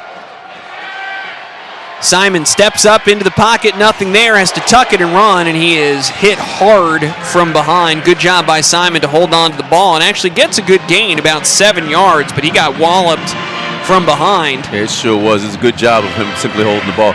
Luckily for him, at the last second, I think he saw the hit, because if he hadn't seen the hit, we might be scraping him off the turf. Damian Wimberly ran him down and knocked him from behind. Gain of 7, 2nd and 3. Simon, tough as nails. He throws in behind Wright. One of the rare misses from Simon tonight. Wright had a little bit of space on that inside slant. The throw was just behind. Yeah. There's a little traffic in front of him. He may have had a defender kind of in the way that may have gotten in the way of him getting off a good ball that was more in front of the receiver than it was. Critical third down. Al's probably in a situation, given the time and score, that they're going to have to go for it, even in this unfavorable situation on fourth. Let's see if they can just pick it up here. 3rd and short. On the draw this time, UTSA was ready for it. Littleton slow to get up. He was hobbled earlier in the night, and this time he just got drilled by the nose tackle, all 6'2", 320 of Brandon Brown coming up to make the hit on Littleton. Yeah, Brandon Brown's a big boy. Big boy. Littleton has had a great night. 18 carries, 69 yards, and a touchdown. But he's also taken a few hits. He came off limping earlier in the night, came back out here, and he really got crushed on this one. And it's going to bring us to a timeout. And Temple, unfortunately, went from 3rd and 3 to now 4th and 8, and it makes the decision here that much tougher. With 7:35 to go, we are going to step away for a timeout and come back to the Alamo Dome after this. More Temple football when we return. From Van Wagner, this is the Temple Sports Network. When an owl goes down and injury strikes, you bet the physical therapists and athletic trainers from NovaCare Rehabilitation spring into action. As the preferred physical therapy and athletic training provider for Temple Athletics, helping athletes recover from aches, pains, and injury is another day's work. You're in good hands on campus or within our 150 locations throughout the Delaware Valley. Whether you're getting back to an activity you love or looking for ways to make life less painful, the power of physical therapy can help. Visit novacare.com to find a location near you. Enjoy the thrill and stay steps from the action at Lowe's Philadelphia Hotel. The new tailgate rate package experience is dedicated to sports fans just like you. Book the hotel package and enjoy a daily food and beverage credit, late checkout, a complimentary room upgrade, and a Lowe's-branded stadium-friendly clear mini backpack to get you game day ready. So regardless of the final score, go Owls! You will always go home a winner. For more information on this offer and others currently available, visit www.loweshotels.com/Philadelphia. At Independence Blue Cross, we believe in giving you the tools you need to pursue your healthiest life. From premiums as low as $0 per month to health discounts and cash rewards, it pays to have coverage with Independence. With the strongest network of doctors and hospitals in the region and free 24/7 virtual doctor visits, you can feel confident that quality care is always within reach. Learn more about your coverage options at ibx.com.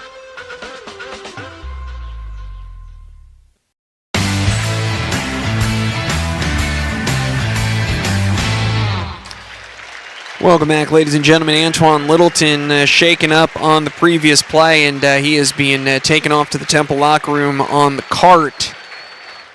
It's been, tough way for his night, Paul, to presumably come to an end here. Littleton has been good, maybe as good as he has been all season. He's had a couple of really tough runs and had his first rushing touchdown of the season for Temple. Did a lot of really good things tonight, so that's certainly a tough way to see him exit. Yeah, and I believe he had, I think you said he had 18 carries for 69 yards.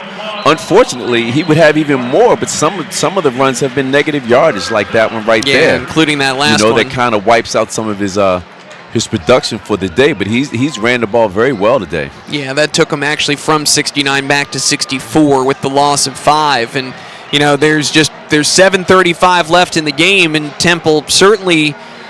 At 4th and 3, there's no doubt. At 4th and 8, it's tougher, but they're going to decide to go for it here. And I don't think that you can fault the decision from interim head coach Everett Withers. You need 2 scores. I don't think that you can risk punting it back to UTSA right now. So the Owls going to go for it on 4th and 8, trying to keep this drive alive as the Alamo Dome makes some noise. Designed rollout by Simon to his right, throwing, has a man, and it was in behind Ashton Allen. Incomplete, turnover on downs, and UTSA will get it back. Yeah, we're next door to the coach's booth. You may have heard some noise. There may have been a holding on not the intended receiver, but a receiver underneath. As far as our coaches are concerned, that's what they thought. The referees didn't think so. They didn't even throw the flag, didn't reach for the flag. So this will give it back to UTSA on a short field. And, again, there's nothing that Temple can do here. You have to go for it on 4th down. The risk if you don't pick it up is that you end up giving it back to UTSA, up by 14. 7 minutes to go with a very short field, and we'll see the Owls defense can hold again. Rush by Henry, who's able to get forward for about 4 yards on 1st down. Yeah, I hate when this happens where you have to start taking chances on your end of the field, but you have no other choice but to do it that way, and you kind of set yourself up to get more points. You give them an extremely short field. Yeah. Right now they got the ball at the 28, 27-yard line. Yeah, and it runs the risk of making the final margin look worse. A lot worse than it really was. Where the adage comes from that it's closer than the score indicated, and I think that may end up being the case tonight. We'll see what happens here as Temple continues to get a push. That was Latrell Jean leading the way. Tackle for loss as Henry is knocked backwards for 4 yards, and just like that, it's 3rd and 10.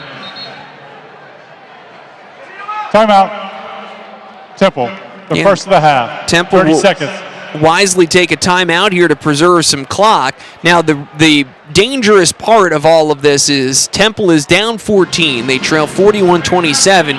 UTSA is basically in field goal range right now, and field goal makes it a 3-score game. So Temple cannot afford to allow any points. Sure as heck on this play can't give up 10 yards, 9 yards, because at that point they may very well just go for it to secure the fact that they hold on to the ball for another minute or two. So this is a pretty big play. Pretty big play we have going on right here. And so what we need is to stop. We need to stop with very little yardage gained at the same time. Yeah, right now, 27-yard line, so approximately a 44 or 45-yard field goal try. They just had a negative play. See if you can get one more here with Henry lined up directly behind McCown. Handoff to the left side. Henry finds the edge and then is dragged down from behind. Nice effort by Jalen Lewis to bring him down. It is a modest gain for Henry.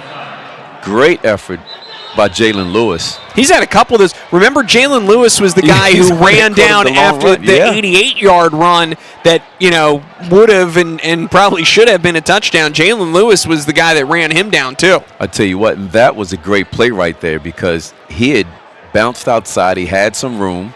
He almost got away. He almost got away from Lewis, and Lewis grabbed him somehow and brought him down. That was a great play. And he knows it, and his teammates know it. They're out there giving him dap. They know it was a great play also. Yeah, he's had a couple of really impressive tackles tonight. Please have the game clock to 6:07, the play clock to 40 seconds. Temple did not call a timeout. They still have 2 timeouts. So I think the clock had stopped erroneously, thinking that Temple had called the timeout, and UTSA is protesting. They want to be able to run the full 40 seconds off of this play clock. It's right now at 6:07. They could take it down to 5:27 before they need to kick.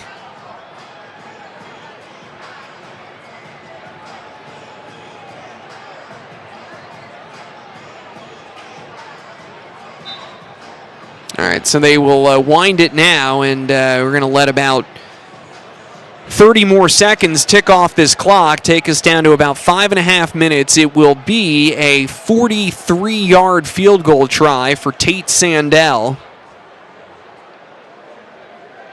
Sandell kicking tonight. Had that miss from 52, bounced back with a 47-yarder. Here we go. This is 43 from the left hash. Play clock down at 5.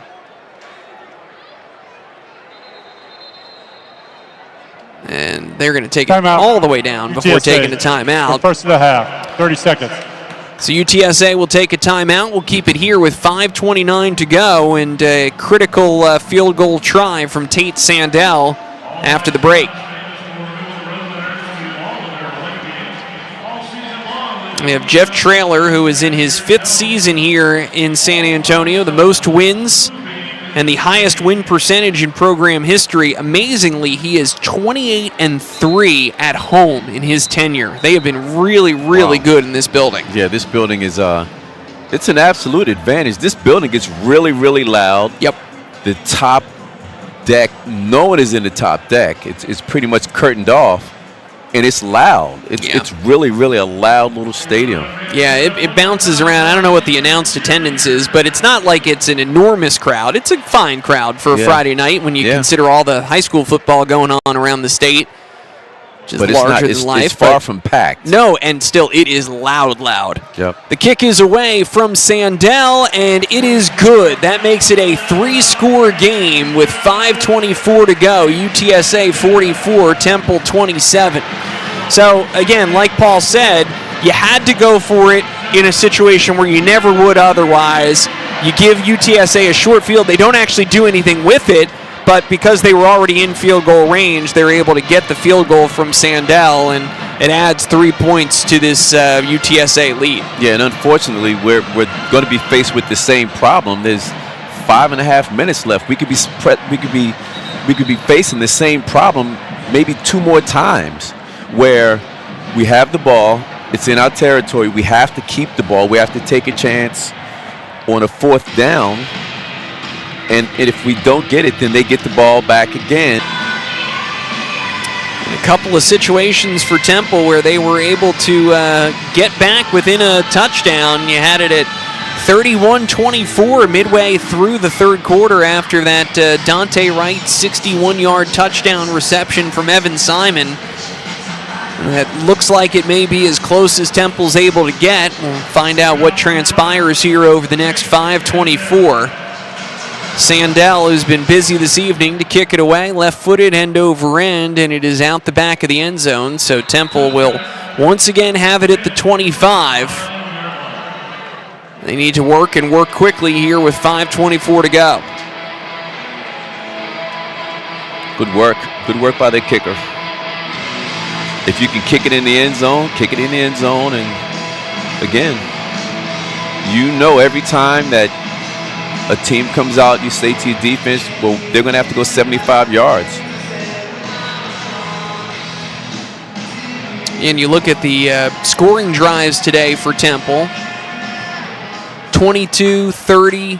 They did have a 75 and a 61 and then 10. So it's been hard for them having the long field. Simon under pressure has to dump it off, and it is dropped in the backfield by Terez Worthy. Incomplete pass. Incomplete, 2nd and 10. And I think Simon had to get it loose a little sooner than he really wanted to. He didn't get a chance to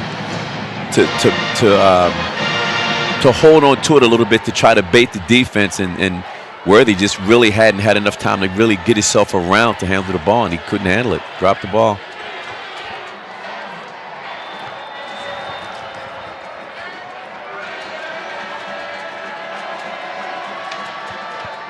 Simon rolls out right.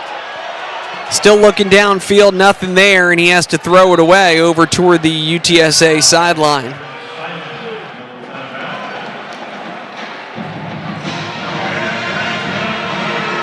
And we've done a bit of a better job with pressure coming off the edge, even though it's popped up here and there in the first half. We were having problems on that corner. Offensive tackle had his hands full, and they were getting at him pretty good with pressure. 3rd and 10. Simon out of the shotgun. No Littleton after having to be carted off on the last series. Temple jumped.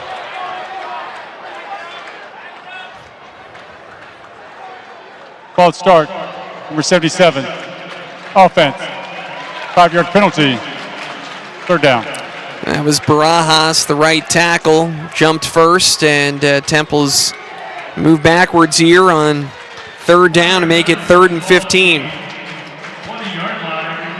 Yeah, a lot of times these offensive tackles, man, these guys on the edges are fast. A guy like DeJuan Black, a guy like Hassan Reddick, these dudes are fast. So these offensive tackles who are going backwards, sometimes they jump, man. Because they got to get back. Simon gets off the pass into double coverage, broken up, intended for Daniel Evert. It is 4th and 15. And here we are again with what we had just talked about. Now it's another situation where under normal circumstances, we absolutely we'd punt the ball away. But since we have to keep going, we have to keep plugging.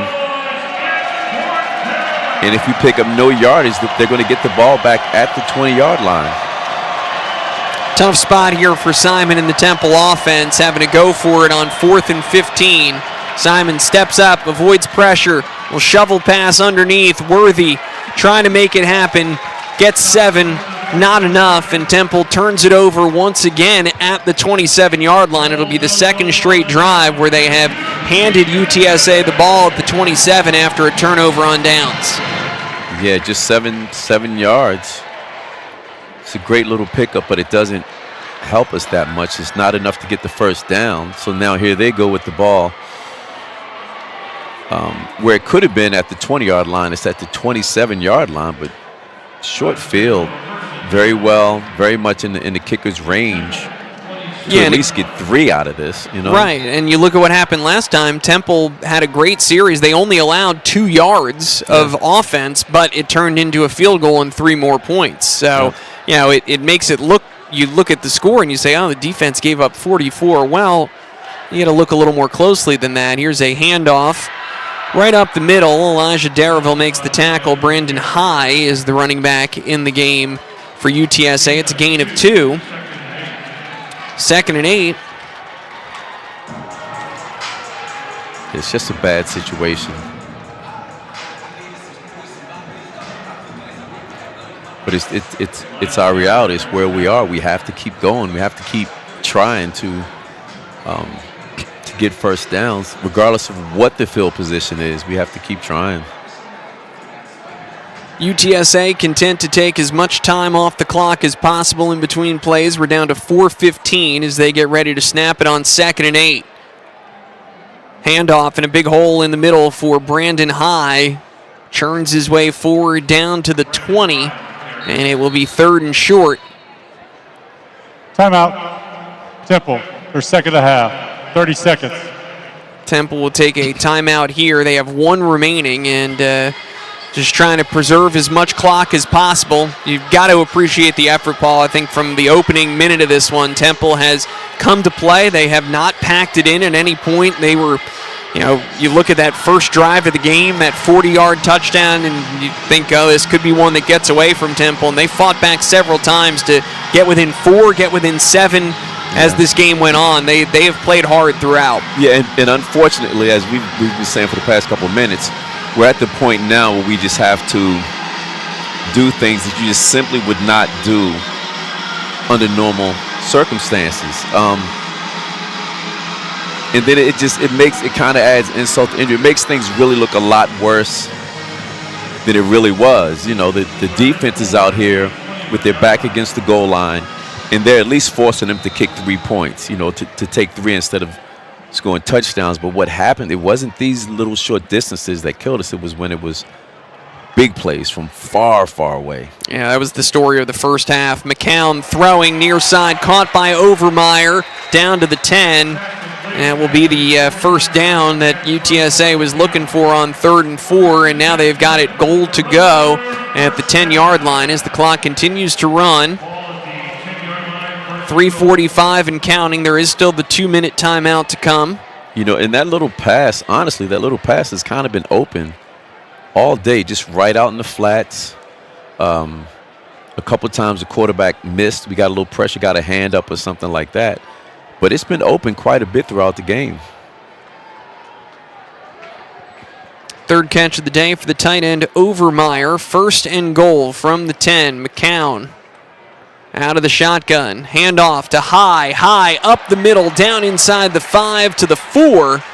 It'll be 2nd and goal from there.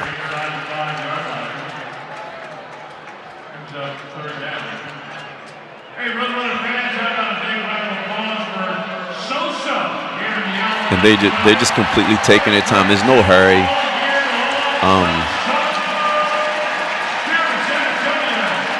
They're taking the full 40 off of the play clock and the game clock in between each of these snaps. Can take it down to about 2.5 minutes here if they want to. 2nd and goal from the 4. McCown out of the shotgun. High, the redshirt freshman, stays in at running back. Handoff up the middle. High bounces it to the left side, and he is in for the touchdown. 5th of the season for Brandon High. UTSA at the 50-point threshold. It's 50-27 with 2:29 left. Yeah, it's such a bad situation to be in as a defense, because there's certain times where, again, outside of the big plays, the defense has really fought well, and then now, you know, you go to the scoreboard and they get more points here. There's still 2 minutes left. They still may get the ball again, and they still may get the ball, depending on how this all works out. They could get the ball back inside of our red zone, you know, and they could keep the pedal to the metal. Not that they're really doing it so much now, but they could keep the pedal to the metal and still end up with more points here. And it looks really, really bad, but it wasn't it's just not as bad as it looks. It's unfortunate. It stinks. No, you look at the last 10 points have basically been conceded off of 2 drives where Temple went for it on 4th down inside their own 30 and turned it over to UTSA on a short field, which, different score and game time situation would have been a different story. But UTSA is taking advantage of the 2 short fields. 51-27 with 2:29 left. And Temple will get the ball back. And as they should. I mean, if you get a short field like that, if you have a team in the situation you have, you build up a big lead to where a team has to keep taking chances and doing stuff that they don't really want to do, that no one really wants to do. As the road runners are doing, you take advantage of it and you put points on the board.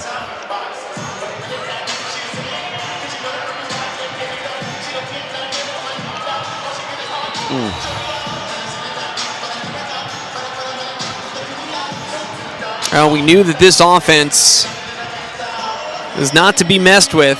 They are second in the American Athletic Conference in total yards, and they have amassed 530 tonight. They average 450 and change per game. Kickoff is out the back of the end zone once again from Tate Sandell. Temple will once again start at the 25. And, Paul, if nothing else, really like to avoid giving the ball back to UTSA if Temple can get a couple of first downs here. Yeah. It's a short field. It's a short, like if they get the ball back and we have to, if we get a 3 and out or something to that extent, they're just getting the ball back with the short field. A few more reserves in on the defensive side for UTSA. Handoff Worthy. Worthy scampers out across the 30 and is brought down at the 33-yard line. So good first down play there. Picks up 8 yards, and it will be 2nd and 2, and that will take us to the 2-minute timeout unless Temple wants to go quickly, and it appears they do. So we're going to try to get one more play off before the 2-minute timeout. They snap it, and we've got a flag thrown. The play is blown dead. Right tackle. False start. Number 77, offense. 5-yard penalty. Take it down. It's the second in as many drives against Barajas, and it takes 2nd and 1 and turns it into 2nd and 6. And with 2:01 left, now the Owls will not get a playoff before the 2-minute warning. So we have come to our final timeout of the night. 2 minutes to go in the 4th quarter. The Owls with the ball trailing 51-27. We'll be back with the conclusion of the contest on the other side of this break. From Van Wagner, this is the Temple Sports Network. Hey Temple fans, the 2024 football season is kicking off, and SeatGeek is here to help you experience all the action. SeatGeek makes it easy to find tickets so you can be a part of all the touchdown celebrations this season. Whether you're buying or selling tickets to Temple football games or to any other live event in Philadelphia, SeatGeek is the place to do it. SeatGeek is the official ticketing partner of Temple Athletics. The most disruptive idea in ticketing? A ticket that works. Expect the unexpected. SeatGeek. There are so many choices when it comes to selecting the right financial institution. Start with the Philadelphia Federal Credit Union. We're right here in your city. We're also the official credit union of Temple University, and anyone who lives, works, worships, or studies in Philadelphia can open an account. We're member-owned and offer all the services you're looking for, like mobile banking and free ATM withdrawals. Visit our website at pfcu.com. We're not here for our profit, here for yours. Insured by NCUA. At Independence Blue Cross, we believe in giving you the tools you need to pursue your healthiest life. From premiums as low as $0 per month to health discounts and cash rewards, it pays to have coverage with Independence. With the strongest network of doctors and hospitals in the region and free 24/7 virtual doctor visits, you can feel confident that quality care is always within reach. Learn more about your coverage options at ibx.com.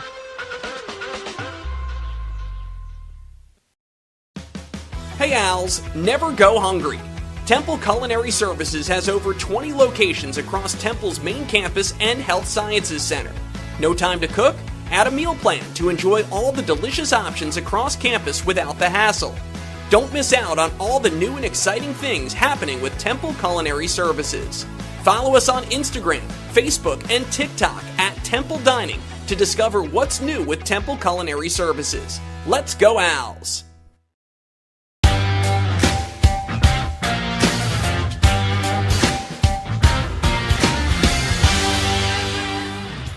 51-27, Kevin Kopp, Paul Palmer with you. 2-minute timeout here in the fourth quarter. We are at the Alamo Dome in San Antonio. Second to last game of the regular season. The regular season finale is next week. Temple football battles North Texas. Saturday, November 30th at noon at Lincoln Financial Field. Kids tickets on game day are as low as $10. Visit owlstix.com. North Texas, interesting season. They are 5-5 overall. They play tomorrow against East Carolina, but they've lost 4 straight. They started 5-1 and then had a loss against Memphis, against Tulane, against Army, and then against UTSA. 4 really good teams they've come up against in a row, but they are struggling a little bit, and we'll see if Temple can muster another effort like they put together tonight for much of this game. I think they'll be very dangerous against North Texas next week. Yes, Kevin, I agree with you 100%. That's all I can say. Jeez Louise. What a night. It's been a tough finish here with Temple forced to go for it. They've given UTSA a couple of short fields in a row. Been up against it offensively all night. Struggled to gain yardage. For 27 points, they only have 240 total yards. And Simon is drilled. Huge loss on another sack. Coming free, that was Cameron Cooper. His second sack of the season, and that is the 7th of the night for UTSA. And now we're looking at 3rd and 15 from our own 20-yard line.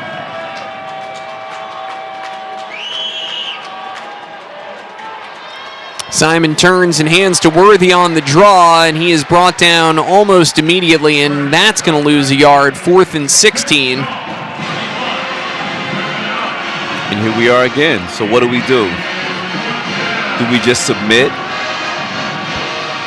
Nope. Just submit and kick the ball to the other end of the field? Nope, they're going to go for it here. 4th and 16. We have now entered the final minute of regulation.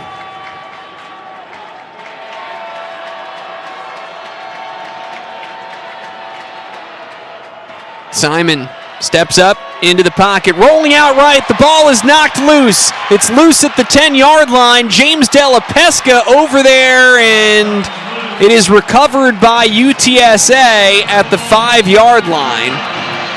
Now, that doesn't matter. It was 4th down, so regardless of which team recovered it, UTSA was taking over on downs. It was just a matter of where the ball was going to be. Correct.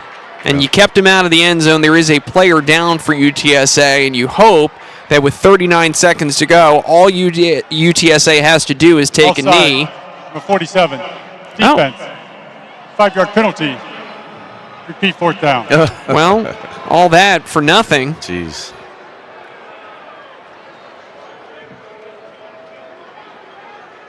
Yep, all of that for nothing. So you've got a player down for UTSA here, and Temple's going to get to run another 4th down play with 39 seconds left. And, certainly not what anyone wants. UTSA, with this victory tonight, is going to become bowl eligible. They have 1 game remaining in the season, and you don't want to be losing any player at this time in the game with the outcome settled. 24-point lead here for the Roadrunners. It looked like 47 had jumped. It was pretty obvious that he had jumped, and he caught a nice shot right in the mouth from Therese Worthy. He was attacking our offensive tackle, and Therese Worthy chipped him really, really good. Hit him right in the face and kind of buckled him quite a bit. Yeah. Oof. It's a nice shot. That's a nice shot. So really a tough play for 47. You're offside, you get walloped by Worthy, and then later you're trying to get back on the play and ends up getting injured. He is helped over to the near sideline. That is Tim Huff Jr., the defensive lineman. So after the offside call, it is 4th and 11, 5-yard penalty. And Temple is going to run a play with 39 seconds left from their own 24-yard line. And now UTSA is going to take a timeout. UTSA, your second of the half, 30 seconds.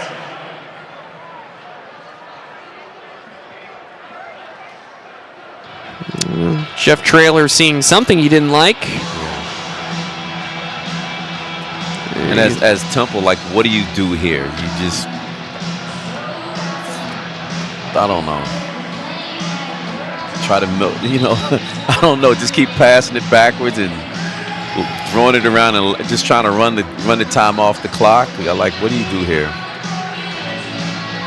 You got to try to throw it, I guess, and at least get the first down. Yeah, I think the presumption here is even if Temple turns it over on downs, we're under 40 seconds to go. All UTSA will do is get it back and kneel it. Yeah. You don't know that, but that may allow you to be a little bit more aggressive with what you call here. Yeah. We shall see.